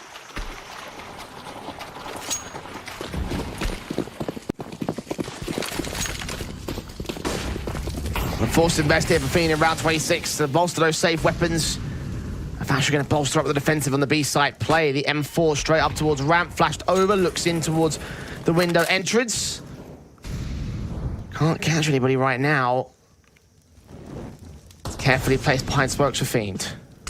I wonder if that's a lack of information on that play. They aggress forward and actually don't see how many lane players there are. Bird from Sky on the crack angle, dies to Victor straight away, and this is dry. They've got no nades. Smokes and flashes over. The T is trying to suppress involved. The bomb could go down, but Fasher gets Red Star all the way in the back of the site. Sails past Victor. Han can get his orb to respond. 4 on 3. Fiend have the advantage and find that bomb will look to get planted. Fasher can't deny it from here, so it's retake on for Lyngby. They have to go for this. They have to commit themselves that they're going to find it. Dreamer on a massive off angle. The site wins that fight to Fasher. That could call it right here, Jay. It may well do. Lyngby is sticking around. Thinking of the rotations, Wolfie hoping that Dreamer swings at the gap in that smoke, but Manx catches him instead, and they're still going for this. M4 picked up, straight towards Victor. Blind on the walls, Bubble gets into a 2v2. Diffuse kit dropped, Manx is low. Harm with his pick, Victor's just waiting, and Manx is off the bomb, rotating back with the AWP to save it. Fiend will find 15. They really didn't have a lot of util in that round, and maybe that is a mistake from Lyngby of not realizing the kind of buy setup. Because it was so dry, it's almost like they got caught off guard. Bird from Sky, he's the one aggressive. He dies to Victor, and then even the backlines player of Fasher, he kind of gets caught, has to reposition. Harm with the AWP, getting a couple of kills in, and this one pick from Dreamer, that was pretty much the round sealer. Slowing the round down, giving them some decent advantages. Manx tries his best to try and see if him and the AWP can make something happen, and it just doesn't come through. Wolfie has to hold on to it, bring it into the next round. Fiend, they're on to 15. It was a really good effort there for Lyngby Vikings to try and get themselves back into the side, but ultimately a fruitless one. M4 in for Fasher, sees Bubble, gets that frag immediately, kicks things off on the right foot for Lyngby Vikings, trying to save themselves in this map up. They need this round more than anyone else. Dafu's still aggressive, even after they've won this opening fight. Han going to peek out with the AWP, punish the over-aggression. Wolfie at least gets the trade instantly. Red Star trying to find another responsive back on Bird from Sky. Bird from Sky is now one better, though. It takes 2 points of damage to that AK. Frag found, leaving Victor moving in the cave. Spotted that gun barrel. They have info. Could smoke off that position. Could also smoke off the right lane. a dry face here, which would be the right call right here. They can even try to flank in. Dreamer gets Fasher. Birth from Sky not detected. Victor's got his back turned towards the order for AWP. Sees Wolfie. 180! What a shot! What a sequence! And that might turn the whole match in his favor. Blind spray on Manx. Knows exactly where he is. What's a way to close the map steal for Fiend? Oh, you can't teach experience. Time is the factor. What a round there from Victor. He has had so many rounds like that where he just got into the back lines. Dreamer had that bait of pulling the attention forward. 2 kills come in, and Fiends, they still map 1, Jay. That they do, and they do it in style. Lyngby Vikings, their second most solid map in the pool, the one that they had the best chance taken against Fiend, has fallen out of favour. What does that say for the Danish core in the rest of this series with Mirage, the iconic map for Fiend coming up next? We'll have to find out as we head back to the desk.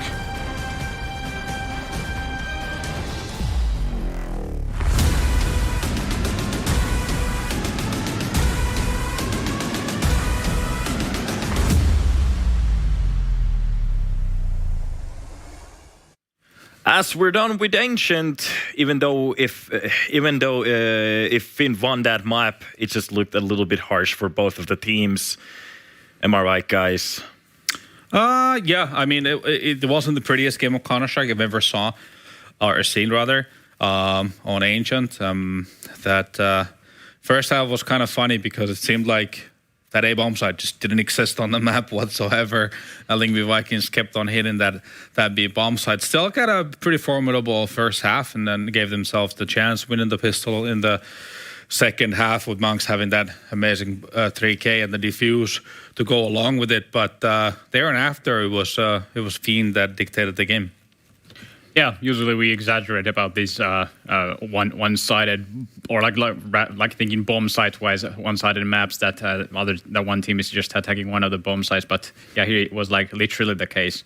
14 rounds in a row they went B, and even the final round, Lyngby Vikings went B, except in the last 20 seconds they decided to rotate A, and that ended up not working for them. Not like that decided the map. That second half they got the start they wanted, won the pistol a couple rounds after that, but still not enough for Lyngby Vikings. And as the casters pointed out, the experience really shone through the last parts of that map. Yeah, and as you were talking about rounds, there were a few rounds that definitely piqued our interest a little bit, especially there was a 3v5 recovery and just other things that just happened.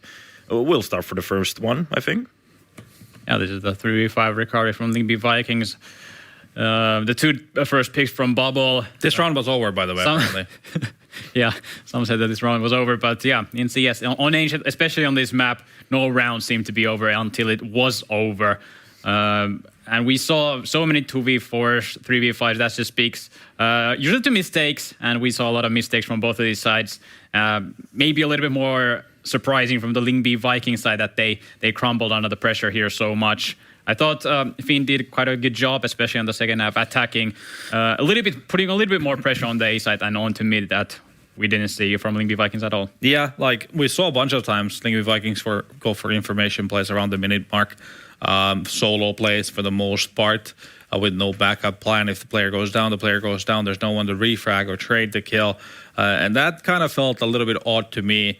Because if we've seen this team play earlier, it seems like they're all about cohesion and doing things together.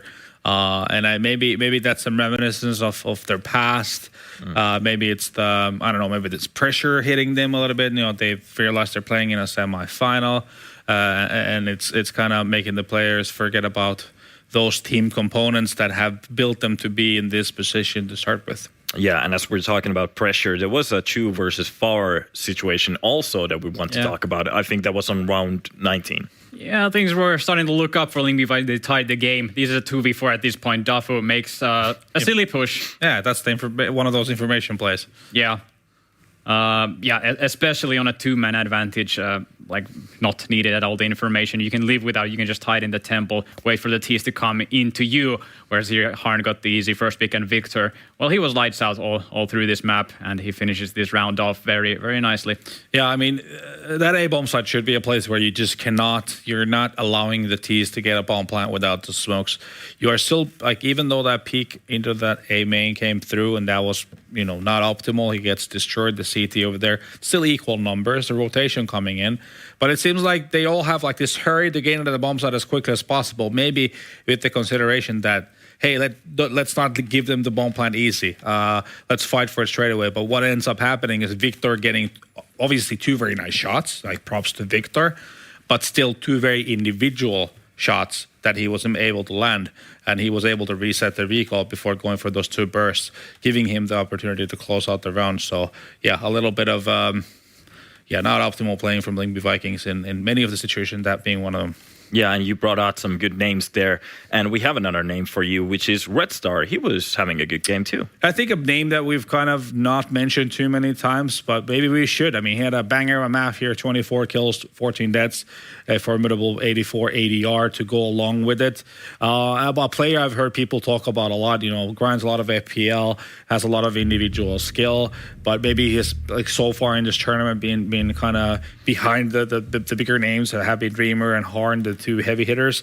This time, even though, Harn and Dreamer, both with 19 and 18 kills respectively, also had a lot of impact, but it was Red Star in the end with the highest skill count. Yeah, and as this was the pick of the Lyngby Vikings, this means that we are going to Mirage next, which is the Fiend's pick. How much does it impact for Lyngby for them to lose this map? I think it's a bit of a test for them, to be fair. I mean, it's been smooth sailing so far. We heard from, was it Fuzzer's interview earlier, was it day 1 or so, when he was like, we typically dictate the games and the flow of the game. Well, not today, son. Now you got to prove that you can turn this ship around. All right. Yeah, this is all of a sudden looking kind of tough for Lyngby Vikings, because this Asian map, this should have been their ace in the sleeve, but just Fiend takes it away, steals it downright. And the 2 names I'm looking at the bottom of the score for Lyngby Vikings, not the names you want to see down there, Fusher and Wolfie, the 2 players you've been able to trust at least throughout these playoffs. Weren't like necessarily missing, but also didn't have the impact that, for example, Red Star or Victor had on the other side. All right, and before we talk about Mirage, we are going to take a commercial break. We'll see you back here after that.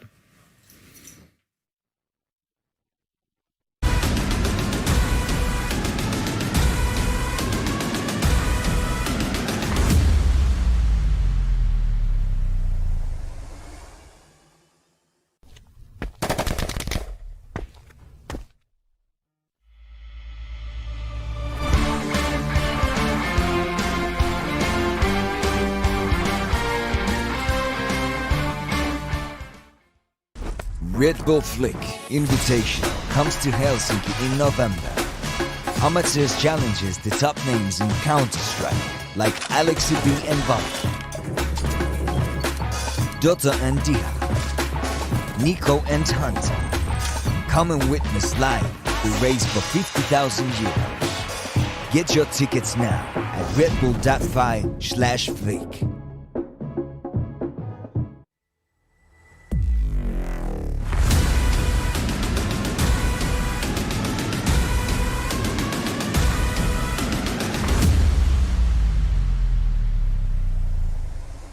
As we are sailing into Mirage, which is Fiend's pick, this looks like a sob story for Lyngby Vikings at the moment. They really have to come hard on this map. Yeah, they do. They get the CT start. I guess that's a silver lining. If they can get that ball rolling, things might go in their favor. But like Robo said before the break, this is the Ancient was the one that was really the ace up their sleeve. They could have felt comfortable going to the map 2 without having the pressure of having to win this second map.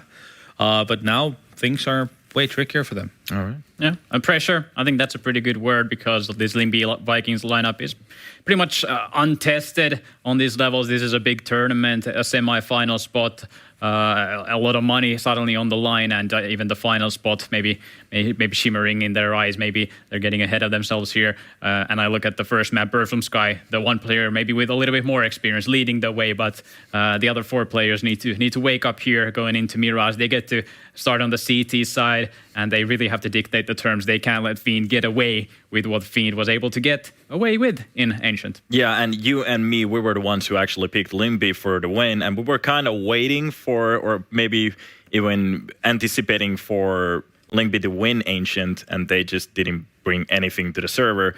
So do you still feel confident that they might actually take this best of 3 series? not confident, not at all confident. Lyngby Vikings, they did play against AGO on this map a few days ago. I think it was back on Monday. Yeah. But that game, if I need to remind you, a 16-3 win for Lyngby Vikings, but not to that. That was again one of those maps that's really hard to take anything away from Lyngby Vikings. Yeah, no, you're playing against a dead horse, so. Or a race with a dead horse is a boring race, I would say, right? And 16-3 against AGO and a lineup that doesn't exist anymore. You don't really give that any weight whatsoever. Okay, are there any certain players from the Lyngby side that have to come, well, pretty much just rocket spawning? Yeah, I mean, Wolfie was an absolute disappointment in that first map. We expect much more for him. Yeah, it's Mirage is a map where you can maneuver around with that AWP, make plays, and be very surprising.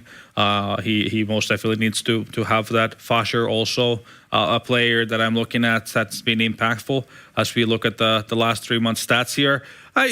From a numbers perspective, it's not all dire straits for Lyngby Vikings.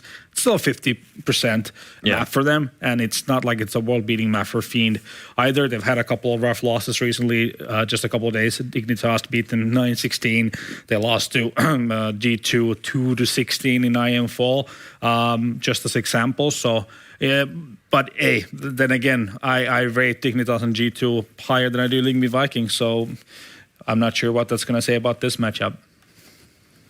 Yeah, I mean, for sure, Fiend, they had a lot of success just kind of walking around, making contact plays on Ancient, and if they can replicate that, if Lyngby Vikings aren't hitting their shots to start things off, things might get out of control really quickly. So I'm looking for a quick, healthy, fresh start for Lyngby Vikings here. Yeah, and remind me again, because if Wolfie doesn't show up on the server, is there another player on Lyngby's side who can take up the mantle? Yeah, Fasher, definitely. We saw in this map, Monks was having some moments. That second pistol run comes to my mind. He was hitting some okay shots with the AWP here, there, where he had the chance. He can secondary op for this team too, if need be. So I'd be looking at those two names. And will it help that if Fiend's side, if Bubble from the Fiend side has the same game that he had on Ancient, will that help Lyngby at all? I mean, killing his teammates, having a good time. Well, that always helps the opposing side for sure. I mean, he wasn't having the hottest game individually speaking, but I think there's a lot of skill on this lineup, and also Victor chiming in, someone we didn't necessarily expect to be one of the highest fragging players, typically speaking. It's Harn, Dreamer, and Red Star, the trio you're looking at. If Victor's also contributing, then there's only so much that there's going to be left for Bubble to even get. All right. No comments. No. Okay, that's cool. So the last question pretty much comes here, and will Lyngby Vikings, of course, they're a good team. They've showed that they have mental fortitude, but can they actually reset after a game like that?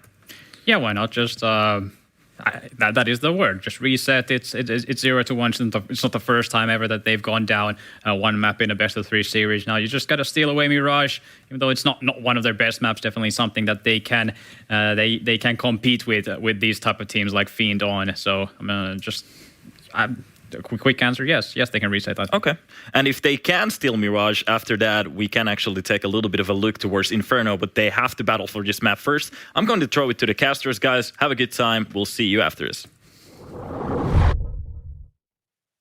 Can't help but feel that the desk are underrating Fiend's Mirage, Dweg. It was their bread and butter for the longest time in the last handful of months. That might not necessarily be the case anymore, but for some reason, I feel like it might be a bit underrated on that, by that particular side of things, Dweg. I mean, I do feel like there's a chance for Lyngby. They do have a chance of respect of everything, but losing that first map of Ancient, being the one solid map in the pool, I feel like we might be on for a 2-0. Oh, yeah, for sure. You have a look at Mirage. There was a certain period of time a few months back where they were 27 wins and 3 losses, and they were only losing to Tier 1 teams. While maybe their veto has currently changed, we're seeing more Dust 2 getting picked out and more Infernos from time to time. Anytime Mirage is still open, they're probably going to take it. So right here for Fiend, this still looks very solid. Another thing to consider, look at the last head-to-head we had in the Invitational between these two teams. First map went OT. Look what happened when the map pick came out. Yes, it was Dust 2. It's a different map. It was one-sided as hell. So it tells me, while map 1 could be competitive, now Fiend get comfortable. This is where they can really start to show up. And the last Mirage between these two sides as well was a 16-7 win, actually. So I look at that and I also feel like there's potential in respect of what the Lyngby side can do. But Fiend have all the numbers in their favour right now. They've got a map in the back pocket. They've taken the Lyngby map pick. They've got everything working towards their favour right now. And with the lights out performances still coming in from individuals, it's looking good right now for their T-side start here for Mirage.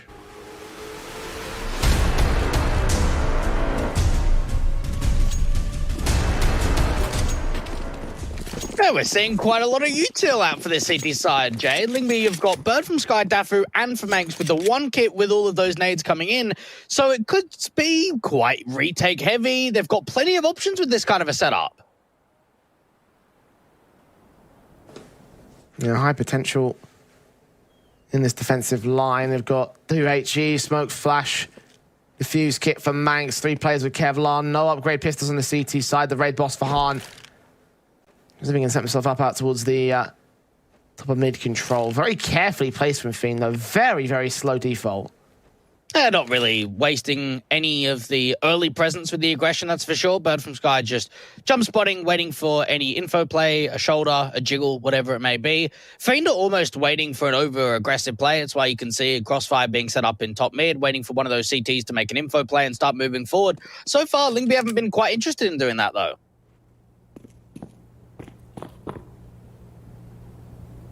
Press up into the apartments control for Fiend. They've got one jump facer in Bird from Sky with the HE just ready to put some damage down on the board as soon as he sees that contact play.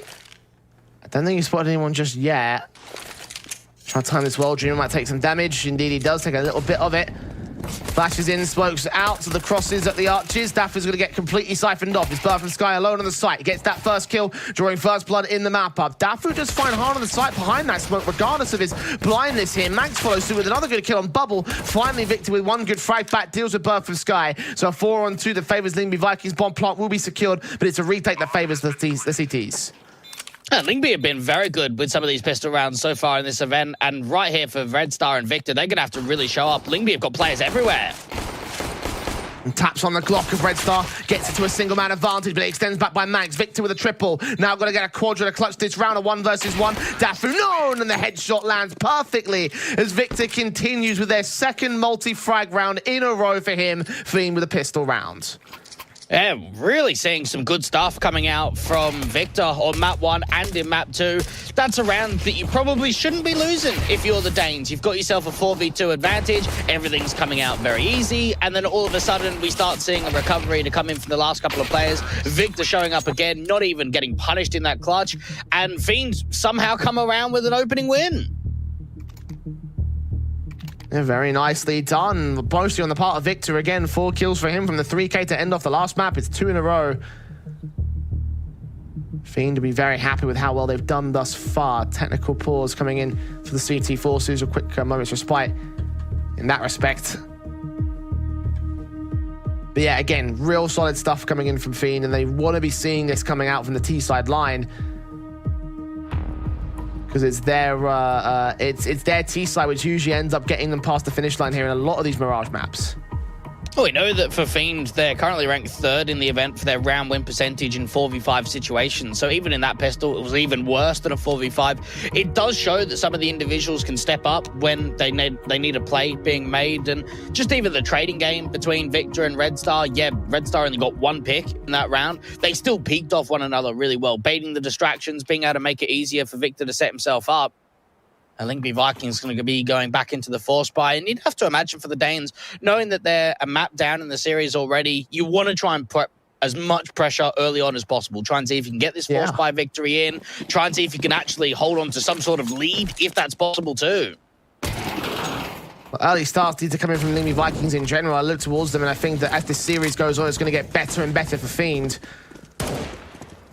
We need to find a response very quickly here in the second round to try and do so. Deagle's out on 3 individuals, one of which is Fasher pushing up towards ramp.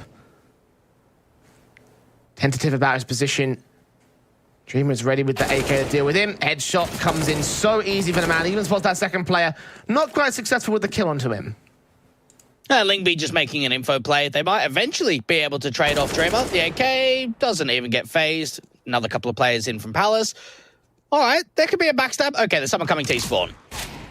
Red Star spots them both. Now has all the info to work with here for the Fiend side. Bird from Sky does get one pick out towards the mid control. Something being gained. Now they have the info on both. The rest of the CT players should be able to dish out the damage. Red Star with another good kill.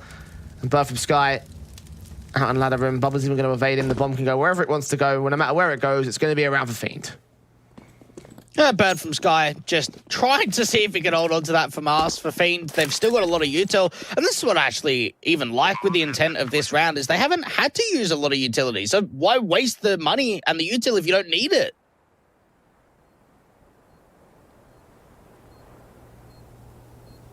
People the weapon in play for now for Lyngby Vikings.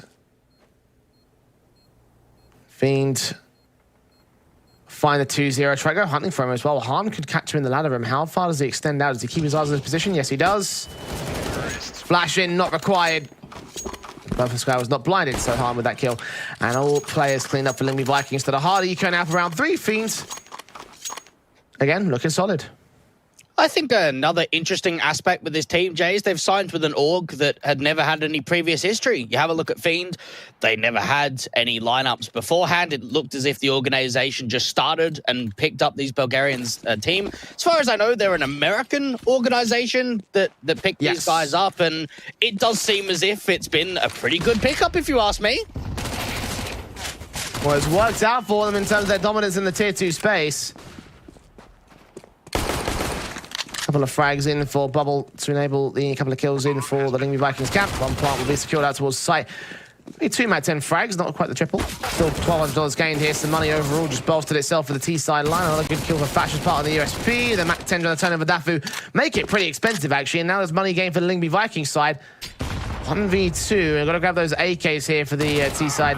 Red Star will eventually get that frag back on Dafu. So all in all, they maintain most of the main rifles. But can't play out a bonus round here because now they're going to have to hard force back. Yeah, it's slightly sloppy to come out from Fiend. They would have liked to have tightened up there and not lost as much to the eco. Wolfie's got a chance of getting that AWP in. Bird from Sky are going to go double AWPing. Now, we saw a lot of double AWPing from Fiend on their city side of Ancient. Didn't see a massive amount of double AWPing with success for Lyngby. That's the key thing, right? We talk about double AWPs up and how great it can be, how effective it can be on a lot of maps. It's all about putting that effect to effect for the respective team. And if it doesn't have much impact at all, then it's just wasted money. Lyngby know this. They've got to make it more successful than Ancient. Smoke on towards the incendiary behind Stack. It's Han that leans in to try and look for the player at Sniper's. There's nobody out there, though. The first AWP strike comes in from Bird from Sky, actually, onto the B play. Yeah, Red Star was able to push really far forward into the apartments, and I was wondering if they were going to catch him off guard. Instead, the NWP just reads that play, catches off the lurk. So Fiend try an individual play to start off, and even Bird from Sky can aggress forward. If he goes all the way back to TV, into T-Sport, he can get eyes on the bomb. You can find so much with this play. Maybe even backs them against the players that are in the mid position. Fiend are giving away a lot of info that they're up here. Eventually, Bird from Sky does back off, so Han can grab that bomb pretty safely. Wolfie expecting someone to be out there over at the ramp control. And there is somebody out there, but they're not going to aggress further forward than their current corner. Just wait for their teammates to come in for the execute. Now, Victor just pulling distraction, trying to keep the mid players at bay, allow them to come out at ramp. They've still got to try and face the AWP and CT, and they don't have a smoke. They've only got flashes. All on Dreamer as well. On Molotov to try forcing that probably a sandwich or towards the site itself. AWP in for Han's going to win this first phase almost completely dry. Flash over to blind the man, and Dreamer can get the frag instead. Now Manx out towards Dark. Face to put by Dreamer with the dry face. Good kill. No Molotov in for them. He gets a double up for it. Han desperate to land this frag, and the AWP does connect it in the end. 10 seconds though. Bomb's got to go down. Victor on shore. Deals in one rotator. Got to look for Bird from Sky. The adjustment's not quite right. And now Han's got a 1v2 to win. He knows of one player. Can't flick to the second. Does not spot him on the ticket booth. So Fasher comes up with the first round here for Lyngby. It seemed as if that lurk was going to be enough. That could have been a 2-for-1 to come in from Victor out in that ladder position, follow up onto Bird from Sky. It doesn't quite happen. I've noticed as well, just a slight variation with the new utility dropping. So Dreamer was the only one. He had, what, double flash and a molly. He dropped that over to Bubble just as they entered out from ramp, and then look what Dreamer's able to do with it. Because he's able to drop those nades over to Bubble, it forces him to be in that entry setup, winning out that first fight towards CT. The trades are decent for the AWP. Victor just needed to follow up. He needed to here. The awkward throw between both players just coming up better for Bird from Sky. How different that round could have been. The reality is 3-1 with Fiend still back on a bye here. And the Vikings back in with a double AWP setup. Heavy casualties taken in that round though, so economy is going to be wrecked for them. The same thing for Fiend, but the bomb plant bonus at least keeps it on a decent enough flow.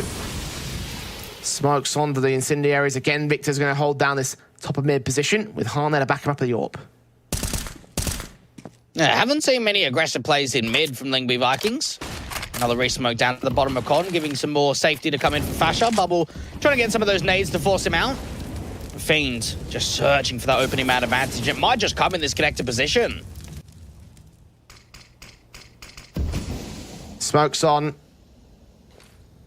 Top of the sniper's nest. The flashbang over from Daff, who's going to evade it entirely. He knows there's one player now underpass. They can't do much about it though. Lyngby Vikings don't have that much aggression. Yeah, haven't seen much out to the B side at all. We've seen a couple of lurks here or there. Victor getting into ladder, Red Star in the apartments. It's been a lot of mid control to then back into an A set piece, or at least a presence. And Lyngby Vikings have got a very similar setup. The AWP got punished in the last round when he was out at CT. On flash is all they need here, but Fiend are going to go for a bit more set piece, I believe. Got only one smoke, really. Molotov's in towards dark. Respawn back down for the CT side. Get a bit of suppression involved. Time's extremely low here for Fiend. The AWP's just not even going to be at an open angle position. Meanwhile, at Firebox, Vance can't strike. Calm with his AWP. Frag Bird from Sky with a responsive Daffy, one of his own. Wolfie comes up against Dreamer. And the lockout offensive is solid here for Lyngby Vikings. Fasher closes the round. Teammates for the CT side. Lyngby Vikings just weren't rattled. It seemed as if Fiend wanted to walk that round, try and catch them off guard with the lack of util, have the setup that they can start walking out quite wide to that Tetris position, even get Red Star into Con, which just didn't quite happen for the pick. And even the AWPer is just staying on angle, waiting for that late lurk to come out from Dreamer from the Palace position. Harm wasn't able to find a multi-frag, and Lyngby Vikings getting very close to tying up the scoreline, now knowing they're up against an eco.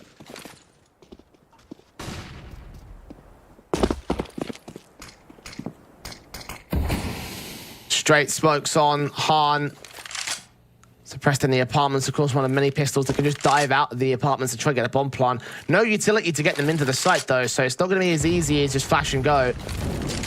Assuming just go, really. Sprays through. Bird from Sky. I'm going to catch somebody off here.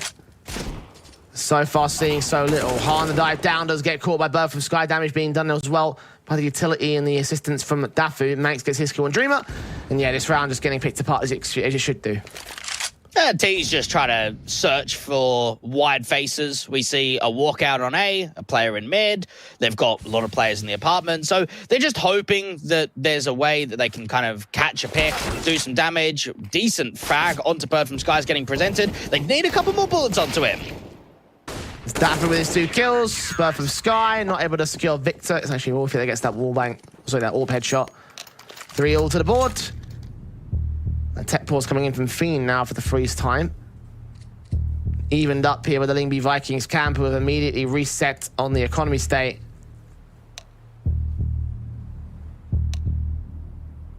Guns back in for the Fiend side. Can they continue to defend the lead? For Lyngby Vikings, can they defend the winning streak is what I'm wondering to myself. 5 games in a row, Jay. Saw, AGO, Skade, FPX, and ENCE. When you put that in a lineup, you've got some solid 5 teams there. That you do. Really great results in for this team. Got to maintain it here. You can argue the same thing on the other side to a slightly lesser extent, potentially. The runs most certainly have been impressive thus far in the Tier 2 space. What's the separating factor now is the big question. Right now, the separating factor seems to be the CT basis for Lyngby. They won the pistol and the conversions over on Fiend's side, but as soon as the rifles came out, Lyngby just dominated from there. It hasn't really been like a whole cohesive unit overall when it comes to the frag counts. It has been Bird from Sky leading the charge. And the difference, too, between Lyngby Vikings and Copenhagen Flames, who's playing on just after this, is maybe the budget in the transfer market to come from them. They don't really have the reach, I think, of getting big-name players. You have a look at who they got in 2021. They got Cabby. They got Manx and Dafu. They got Jensi for a little bit. I think he came over from the AGF side. And they had NATO and Rylax that were kind of stand-ins. They weren't actually signed. They didn't have any contracts or anything. And then they got Fasher and Wolfie. When you kind of compare that to someone like a Copenhagen Flames, we've had Asilian there in the past. We've had Nodius there in the past. We've had... You could even put Hooksy and Roy into that. So I don't know how much of a difference there is in just the organization standpoint. Lyngby have probably done more with less. And I don't want to say that like the players from Lyngby are poor or anything like that. It's just that maybe the reputation of being known and more experienced, Lyngby don't quite have that. They've got a good team though. If you go back 1 year, like who were Lyngby Vikings as the organization and the team? Like that's just the point to your favor, really. It's like this team probably don't have the same amount of backing as the Copenhagen Flames do, who have been around for a long time, who have had teams represented at the top end of Tier 2 in a long time. For sure. Legendary players been through that whole system. So yeah, you're kind of right. But for Lyngby, they're still posting the results here, and that in theory, they could well get further than Copenhagen Flames in this tournament. It all depends on how Fiend are going to continue on with this. Again, been an even start to this matchup. A chance for them to take over the lead here against Fiend. I wonder if Gambit is having a look right here at Lyngby Vikings and Fiend are going, oh, bit scared. Any thoughts? No. He just laughs. No. No. I'll sing the praises of Lyngby and Fiend in the Tier 2 space, but they're going to be up against the top 2 team in the world, not a Tier 2 team. Yes. So what are you saying? That Gambit are guaranteed into grand finals? Yeah, actually. 100%? 100%? Okay, not 100%. But probably like 90... 95%. I don't know. Like that is quite high. The thing you've got to remember as well, Copenhagen Flames have a bit of a bad habit of upsetting teams, and the most staunch upset that Gambit have had this year has been against Copenhagen. Yeah. I like to believe there's a little bit of magic, even though the team is completely different to that upset. That's the 5% right there. That's the 5% right there. That's it. Other than that, Gambit on paper should not be having any problems winning that match or winning this tournament, to be honest. Coming in as heavy favorites into this bracket. So let's see who's going to meet them. Fiend or Lyngby Vikings. 3-3 on the board for map number 2. And the rebuys are back in. All sides have guns. 2 AKs out for the CTs. Yeah, Fiend have been rocked these last few rounds. They've only managed 1 bomb plant out of the last 3. Haven't got any rounds. So this is now going to be them being pressed. Han looking for an opening alt pick, getting boosted up out to ramp. No one rotating to that connector position. So no information gets seen early on. Asher might catch info and a kill here, and Bubble sees that boost, knows the victor's out there somewhere, and wins that fight. Highlighting him for good reason over the course of the last few days, and he just proves it right there with 2 pretty simple kills. They're completely dry, no flashes, no util support, but still coming up good for Lyngby. He's definitely a class player, and that right there pretty much confirms it. Wolfie even catching Dreamer. Red Star and Han, just nothing to work with. Bomb back in T-spawn. They don't have a lot of util. No picks are being presented. Lyngby Vikings with a fantastic 7th round.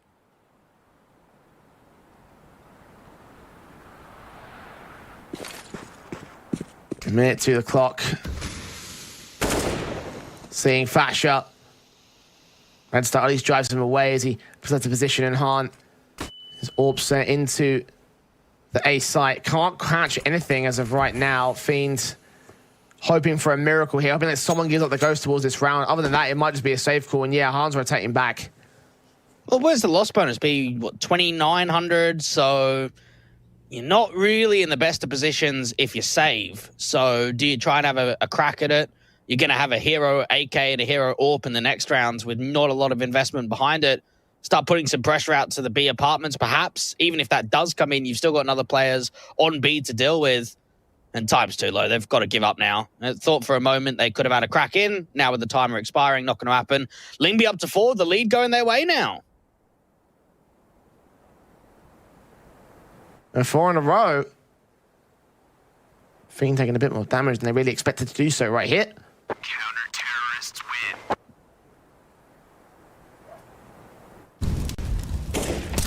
There you go, save weapons in for the Fiend side. We'll get to see what the buy looks like in a moment's time. You're right about that loss bonus, though. Did not look good for the T's. Economy continuing to be a problem for them. They must force around this, right? To get themselves back in line with Red Star and Han. Nah. No? It's not worth it. Well, you're on max round loss bonus going into the next, so if you're able just to upgrade slightly and get a bomb plant, Red Star and Han are going to be fine next round. The whole round does hinge on the bomb plant itself, the buy up. That's from getting that small consolation prize, that little cash injection. For Fiend, the Orb of Han. Looking towards the apartments, hoping that Birth from Sky gives up a jump face, but the Orb nor the AKCs, anything is very passive from both sides. Yeah, Bird from Sky has been making a few aggressive approaches in the apartments, and I'm sure that's something the T-side are reading. Just keeping that orb posted. Bird from Sky's going to have to be careful if he jiggles at all, because you'd have to imagine as soon as any information comes in, Han's going to capitalize.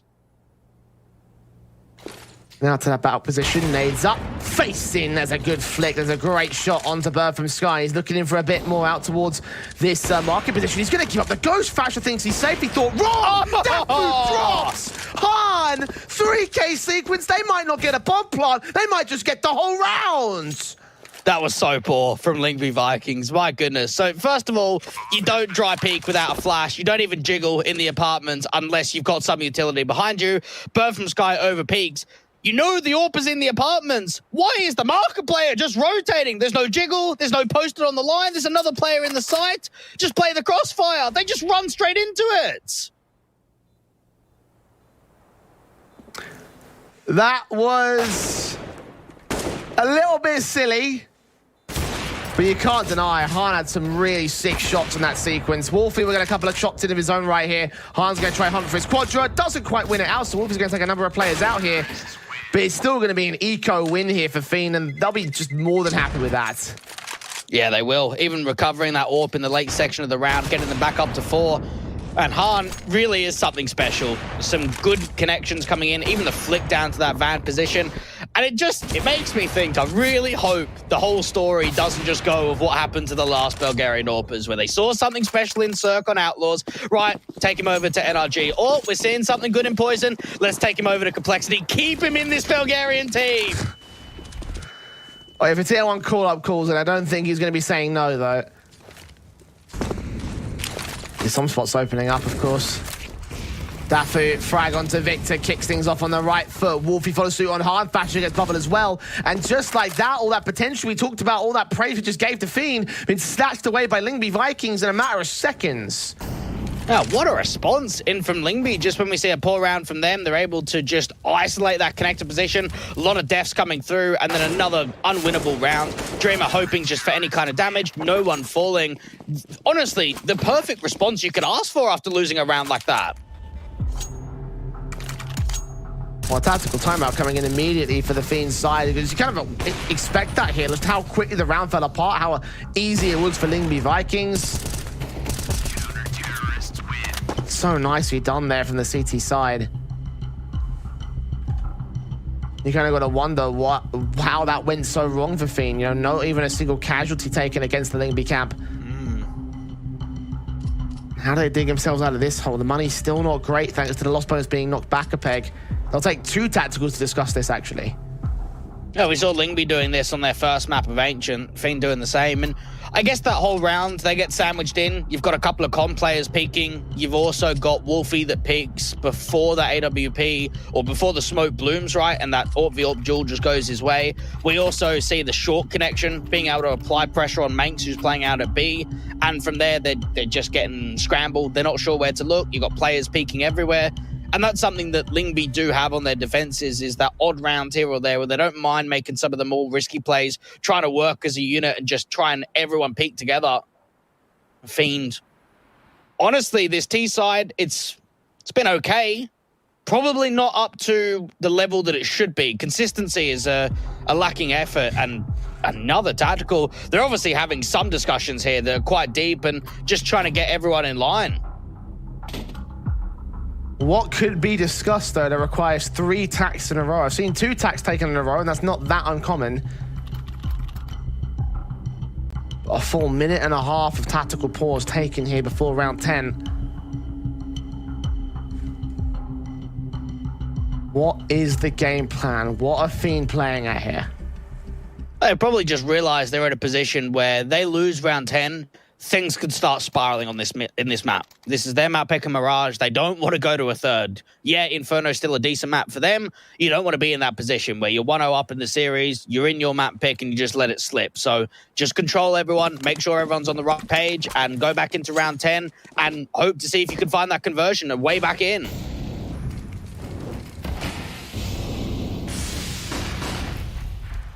Forcing up the buy here for the T side line. They've got a pistol out for Dreamer. The apartments that look to go towards underpass here.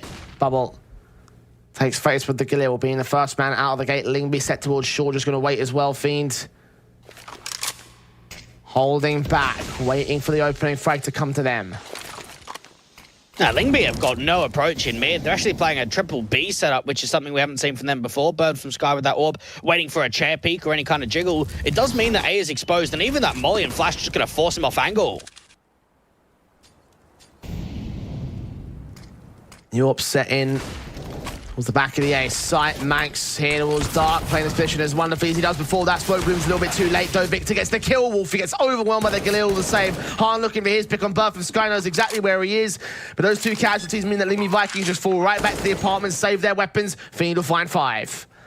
Excellent round for Fiend. So they force the AWPer back, which means Bird from Sky's got no info. He can't see that con wrap. They walk up con. They have a smoke over from A main that gets that jungle position siphoned off. They're able to go so far forward that eventually when Mank starts realizing what's going on, he's already spotted.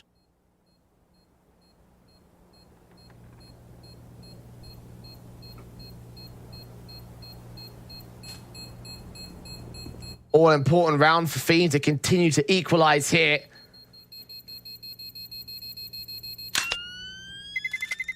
Buy the piece.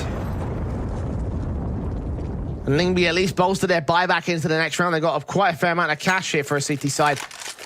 Orb staying in, passed off towards Wolfie immediately. Bird from Sky just going to get into the main gun, main M4. Should be a similar story for Manx here. So standard setup for the CT forces. Fiend can treat this as a bit of a bonus here. They've still got 2 Galils out. Where do they play for the rest of it?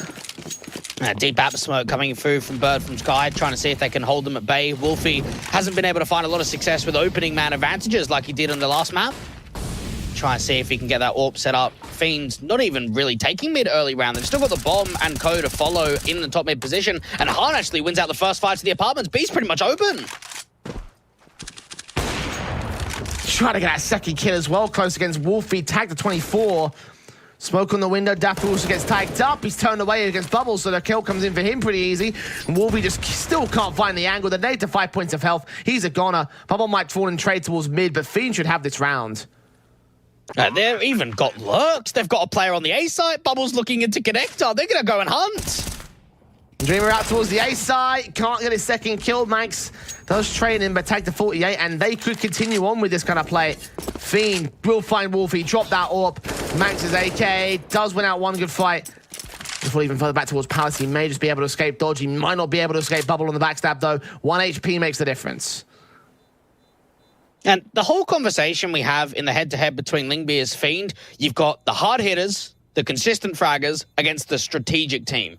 Now, I'll tell you what, these last couple of rounds on the T side, Fiend have really impressed me with their strategical edge. They're getting some good timings, they're getting some good reads, they're getting some fantastic calls out. That's another one where Han is able to just walk forward, get that AWP duel onto Bird from Sky, follow up with even a leg shot onto the market angle, and then Bubble, with all of this distraction being held over the B side, is able to walk out short, deal with another B defender, and then they've got Dreamer playing on A as a lurk. The whole round is set up so well for success.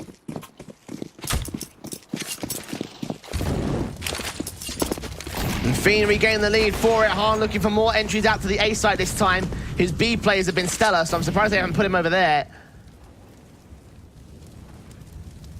Fiend just find their way into the defaults. Look out. Fall back. M4 above the smoke here in connector. Crossfiring alongside Dafu. Seeing nothing towards underpass, though. It's actually the apartment's aggression that might catch more info. Bird from Sky pressed up. The problem with this is he's in a one-and-done position. He's got no support from another B player. So for him, just try and get as much damage in before falling. M4 set for Bird from Sky. Red Star and Bubble here to face. Swing on. Galil's a bit awkward there, but the trade is still good for Red Star. Maze back from Dafu should dish out some damage. Han and Red Star taking damage. M4 trying to take place against the AK. The spray's so awkward. It goes everywhere except the target. And Dreamer strikes the lurk to deal with Wolfie. Bastion found a kill in the interim. We'll look for Victor out on a site, but he lands his crag. And it's all left towards Max. 1v3 creeping out of the outside. I think Red Star just seen him. One headshot still found. Second kill also secured. And now a one-on-one against Dreamer. He's the lurk on A. He's going to have to start coming in now. There's a lot of time to work with. We've seen how strong Dreamer's been in clutches before. Hasn't had as flashy a day so far. He's made noise. Manx doesn't detect it anyway, and Dreamer can win out that fight. He hasn't had much of a chance to be flashy, but that round is the one where he holds it, and he holds the round for Fiend. Dreamer may be one of the most patient T-side players on Mirage that I've seen in a while at this kind of level. He will stay in the same position in Palace for a minute and a half if you want him to. And once they start that B exec, he's able to walk out, catch the CTs just sleeping. Fair play to Manx because he had a very good effort there. 1v3, he's the only player left. He's trying his best. He deals with the two B players, doesn't quite win out that clutch onto Dreamer. And for Lyngby Vikings, now the money's rocked. Yeah, forced by seeing for Masters and the Eagles out.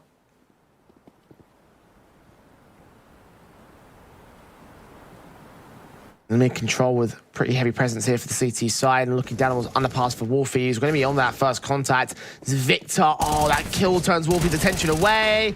Does get Bubble on the return. Frey looks for Victor up top towards mid. Red Star there with a flank. Victor still wins that fight from long range, so both the M4s end up dropping. Dafu lines up too. Red Star somehow gives up the ghost on that one. Dreamer still strikes out of Palace and again secures the man advantage, but it's still HP advantage in a 1 versus 2 for Dafu. It's still a difficult clutch to win because he knows Dreamer's on A, he just doesn't know where. And there's so much util between those two players. Dreamer's actually going right back into CT spawn, so he's going to start hearing these footsteps of jungle in and around this connected position too for Dafu. Smokes on, pressing the lone CT Ranger. He puts the nade onto the backside. Now getting flanked in by Dreamer. His back might be turned towards jungle. It might be a chance for Murderhole position to come out. Now with the information gained towards connected, yeah, B's the right play. Dreamer's going to hear info or just cut off the rotations. Well, he knows the Dafu's in con, so, right, no point going A. There's no point us isolating the fights. Let's just take that bomb back into safety. And for Dafu, surely he's got to go for this. They're going to eco next round, so you might as well throw yourself at the clutch. Bomb has been planted. Looking above the ticket booth, expecting there to be a T-Lurk. He's right to do so, but he's checking the wrong positions. Now making a ton of noise on rotation. Dreamer still sat at Murder Hole, and he'll have the info now with the footsteps out of connect to the weapons being dropped to know. He must have picked up an AK. But not going out towards short. Dafu's going to hold back in towards top mid, save the weapon. Concede 8 to Fiend, who now have the half. And as much as Han's impressed me with the AWP, Dreamer with his lurks, Red Star with his form on map 1, I am thoroughly impressed by Victor today. He's really stepped up in this best of 3. He's finding a lot of entry kills on T side, and he's a guy that he gets the job done a lot of the time. We just don't normally see him towards the top end of the scoreboard. He did that on the last map. He's doing it again. These 2 picks out to mid, it's all Victor. He's becoming the main fragger today. 13 frags deep so far. A real great game in the last map as well. And Fiend benefiting from his efforts, benefiting from the team play as a whole. Lyngby Vikings forcing into round 14, going to leave them nothing for round 15, so they've got to get this win right here. Utility out, flashes at the ready for fashion will allow a peek in from Dafu. The main focus is going to be the set piece to A though. It's starting to turn into a juicy streak for Fiend. 4 in a row, looking to make it 5. Get that jungle smoke off. Know that someone's playing into connector. The first point of call of Wolfie has to do damage. He's out at dark, SMG in hand though. It's going to be difficult to win a fight against the AKs unless they whiff their entire sprays. It's Dreamer that finds Fasha. Molotov in, and Red Star just peeks it. Wolfie not even allowed to put the smoke down. Utility onto connector. Red Star finds the angle on Dafu, and this just looks easy for Fiend. 2 left in Bird from Sky and Max. One player will burn out the jungle, but not a lot of damage done overall to Fiend. Birth and Sky on a backstab, probably going to get red here by the T's. They're going to go hunting, actually. This could be a chance for a Ninja, but even he wants to back off. Manx shouldn't be able to stay alive for very much longer. You'd have to imagine 2 players into window could just peek on. They might not even try and hunt if they like. Manx isn't going to get out of there alive. They do peek down to that underpass position. And Fiend are looking drilled here on the T side. Like you mentioned, that whole setup, Dreamer gets what? The first kill onto Manx in that round. And then just when you think, okay, Wolfie's playing dark, he's going to be able to put the smoke down to the molly. As that molly goes down, Red Star is already peeking out by that Tetris and A main area. So as soon as you think, okay, he's going to put the smoke down, the contact is already there for the T side player.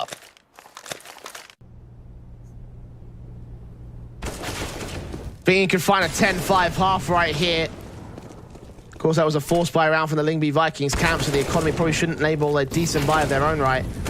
Watch these kills from Dreamer and Red Star, so effective and so efficient again on the entries. There will be 3 M4s at least. Lyngby was resting on the Maxos bonus. Limited amount of utility. Those 2 for Masters will still be a problem for Wolfie and for Dafu. It's set in from Hans Orp, looking to try and challenge on Fasher. Doesn't see his man. The AK start leaning in the jump face of the M4. Just doesn't see anything. Still, smoke on. Looking up, trying to get top of ticket booth. Look over towards Tetris. Does catch Red Star. Information gained for the CTs, but information caught back by Fiend. They now know that he's aggressive and they nailed out his position with damage done to Birth from Sky. Fasher's first to fall. This is a scary looking Fiend. They're just so solid these last handful of rounds. Another man advantage being won out, putting more pressure on that re-smoke down to jungle. And even for Wolfie, how does he make a play in Con? He's by himself. Oh, Bubble, just blind for the smoke, finds Birth from Sky. Manx on the backstab could catch Dreamer, but the concern is everybody else because he strikes so early, wastes no time in getting that frag. His teammates going to try and make some support happen. Daffy will get one trade. Wolfie takes it back to a 2 versus 2, but Daffy does not last long. Wolfie, both players to find, doesn't even get the first. And Fiend will close out double digits, 10-5 up at the turn of the T side. Jeez. Honestly, if I'm looking at that semi-final, I'm getting threatened by Fiend if I'm Copenhagen Flames or Gambit.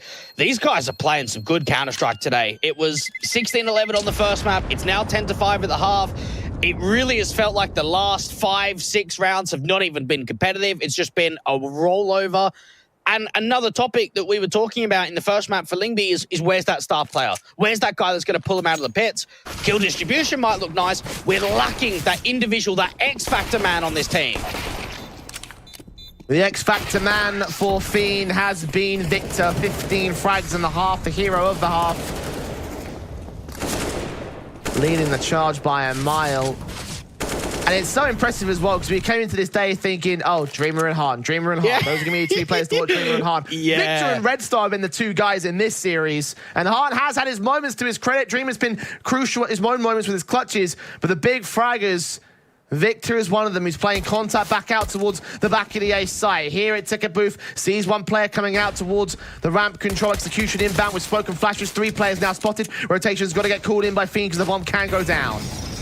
And knows that they're going to try it aggressive, needs to try and get one fight, doesn't happen at all. They do have a backstab in for Bubble, and Lyngby Vikings are trying to get some CT control. In towards Ram, Birth from Sky going to try and dish out the damage towards Bubble. Dreamer has caught off Wolfie. Birth from Sky's tagged up heavy. Bubble's got to win out this fight, and he can't do it. Han has found a responsive. 3-on-3. Fasher makes it now down to 2 for Fiend. As Han drops to his bullet, it's now Red Star on the site. No kits in for either players. They may have been dropped some. Out towards site. Diffused, tapped once. Trying to force them both out. Swinging from Birth from Sky could come through on the backstab continuously. Fasher core, Dafu over at the trash can. Seen there, Red Star with his flicks. Dreamer gets his trade now. 3 kills to his name. 1-on-1. He knows exactly where Birth from Sky is. Going to wait for the peek out. Sees him, shoulder bait. Oh, he does so much to get the information and bait in the shots. Birth from Sky will lose his life, but he does defend the round. Dreamer knows he can't escape the bomb blast. So Lyngby will gain the pistol. It's as much damage as they could have done in a retake that just did not look on. Lyngby Vikings with an important opening kill out to the city spawn, and then just time wasting. This pick too from Bird from Sky just meant that there was no rat play, or at least it got cancelled straight away. Dreamer and Red Star try and peek off one another. A lot of time wasting going on. Not another reface that comes out from Bird from Sky until already the round's too late. Dreamer's able to find quite a lot. They can force it up, get a FAMAS out for Dreamer with all those kills he got in the last. This is the start of things to come here for the likes of Lyngby. Maybe on for still an interesting second map. Fiend Back up on the force, up across the Galils and AKs in for Lyngby Vikings, you would expect, wasting no expense. His Dreamer still wins that first fight against Bird from Sky, so expense might not matter in the grand scale of things. The first casualty has been taken. I like that approach. You go to yourself, okay, we don't have a great force buy. We've got Dreamer on a FAMAS. Let's make something of it. Let's look out, try and win an opening fight and play it safe. They've got quite a heavy stack over to the B site in the early round. They are going to start rotating Han back over to defend A. And for Lyngby Vikings, this mid control, they're not faced with any more aggressive players. You've got that one angle of bubble in ladder. That's it. Scout Han finds Fasher, lands another good tag on the next player back. 2 casualties taken by the T side, no trades. Nade in on Dafu should dish out the damage. In fact, an earlier tag takes in a 1 point of health. Manx has found Victor, and Han lands another headshot. Red Star follows suit on Dafu, and Bubble cleans up towards the mid-control. Fiend, another stolen round for this side. What is it? Han's been playing Pro CS for 2 years now? God, imagine what he's going to be like in 3 years, 4 years, 5 years' time. This guy is just so on point. Scout, or whatever it may be, so much damage coming in. Clinical kills. Perfect headshots, tied to set up his teammates. He did it all in that round. That's 11 for Fiend. Lyngby back to the reset, forcing the issue back in with the Eagles, Tech 9C, P250s, whatever you want to get. It's all out for the T's, but no rifles. Red Star does get caught off guard, actually. A bit awkward on his engagement, trying to get out of the apartments. Now allows Dreamer to have to get the trades here. Finds the one frag on Dafu to 4 versus 4. Fasher gets Han a return of the man advantage now for Lyngby. Maybe this force spike can still work out. A bubble brings it back to a 3v3 as the bomb goes down. It's looking promising for Lyngby Vikings. They want to aggress out from market, straight into the hands of Victor. And this is now where the CTs are starting to come in. Still got some more counter utility. Fasher's got to make a play. Nades on, Bird from Sky forced out of the doorway. At least temporarily, gets right back into it. Fasher, back turn, turns that AK into his Dreamer's hands. 2v2, Bubble makes it 1. Bird from Sky got 2 to 5. Gets Victor with a P250. Close range against Bubble, though. He just wraps the spray around the corner and holds the round together. 3 kills to his name. Diffuse coming in. Lyngby is, I guess, is successful because they have got damage, but with a force buy involved, you kind of wanted to win the round. Yeah, for sure. You can't call that successful. That's a round where you do damage. It's okay. It's not successful. So for Fiend, they shouldn't be up against the force. It's one of those weird states where if you lose pistol and you keep getting bomb plants and you keep losing the rounds, you keep buying it up. Because we saw the way that it went down, that Lyngby won the pistol, then lost that anti-force buy, the loss bonus isn't quite high. So the force invest that they come out into round 19, it's too risky for my liking. But it could have higher rewards. Fiend taking 4 casualties means that their own economy is no loss bonus to fall back on. And a low amount of cash in the savings account. Set piece execution looking to come through towards the A side. Or they can just walk it out, leave it easy kill for Victor, at least against Bird from Sky. Dry face past that Smokey, just quick towards Manx. Can't land that kill though, so they overwhelm the only B defender. Rotations are very fast from Fiend though, they're back into the A site. Missed. Palace smoke comes through from Dreamer. Still capitalizes on Manx anyway, and they peek on the contact. So I'll give it all right to Dreamer. He's still got a couple of kills in that round. Fasher's the last one left. 1v3, peeks out dry. And that's the whole risk. Not only the buy status of potentially, upsetting and being able to force Fiend onto a rubbish money line, they got Galils out. They had no util. Such a lack of utility. And that's the risk with the force. And they're doing it again. This is desperation. I don't know what Lyngby are playing at here. They want that reset so bad. But I feel like it's just going to hurt them even more because Fiend are on victory row, 13-6 up. To go to 14-6 and then eco to 15-6. Like Lyngby have just got to keep forcing at this stage. They've got no other choice. They've forced themselves, backed themselves up into a corner. Cindier is on, Red Star with an aid. Damage done quite heavily towards Manx. Taps won't be able to finish the job. He's completely blinded by the flashbang, but Hans Orb can connect the kill instead. Dreamer follows suit on Wolfie. Bubble forces forward. Gets Dafu. Red Star captures Manx in the interim. Lyngby falling apart, and this could be a quick end now to this map and to this series.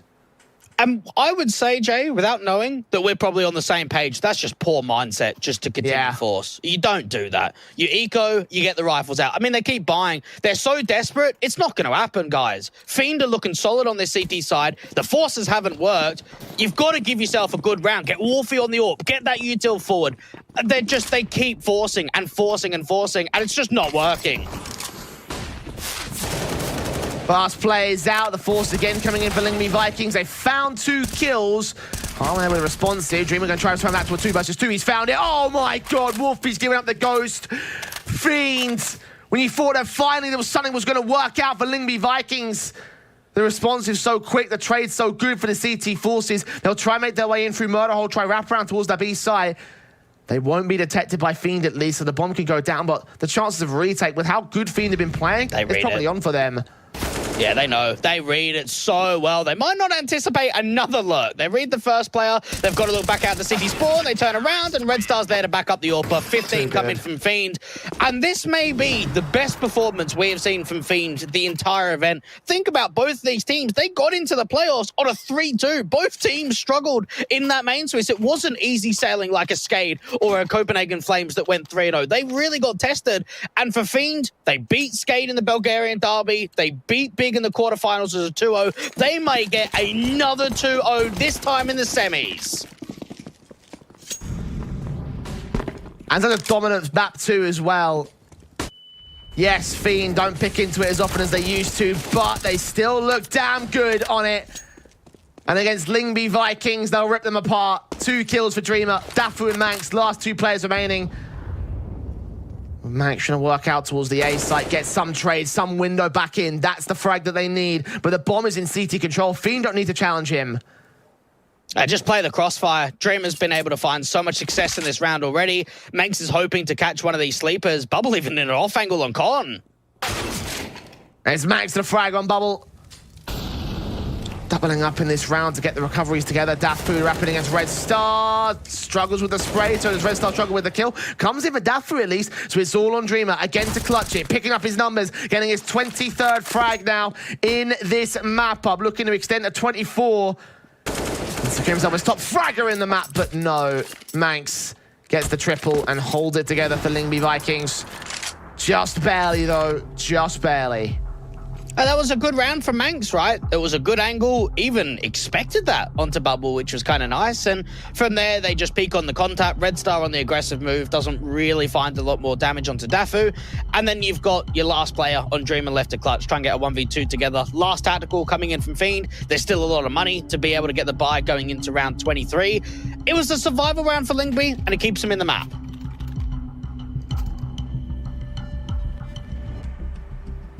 Yeah, 15-7. Still very, very long way to go for the T side. One round all that makes the difference between Fiend and victory. They're taking that tactical pause, that final one called in here for this round, trying not to get complacent, trying not to allow the Lyngby Vikings come back, although I don't think that's really going to happen, honestly. Towards that A plane, towards ramp control. Might set the set piece and just go straight into the A commitment. Yeah, Vector just going to be trying to play behind this ramp smoke. Surely Lyngby are going to cancel. They're going to go through this?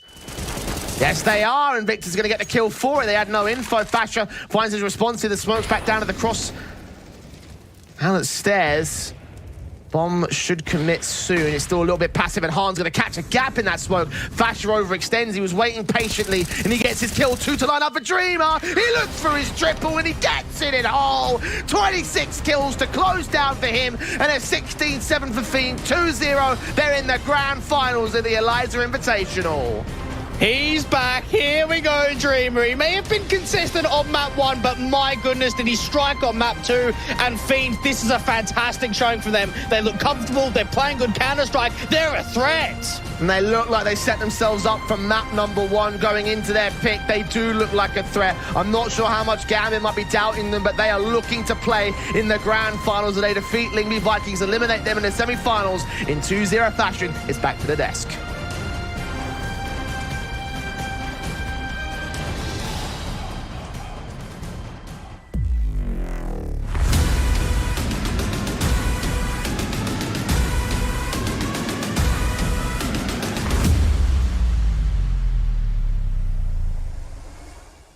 And it seems to be a fast best of 3 as Fiend just takes it 2-0.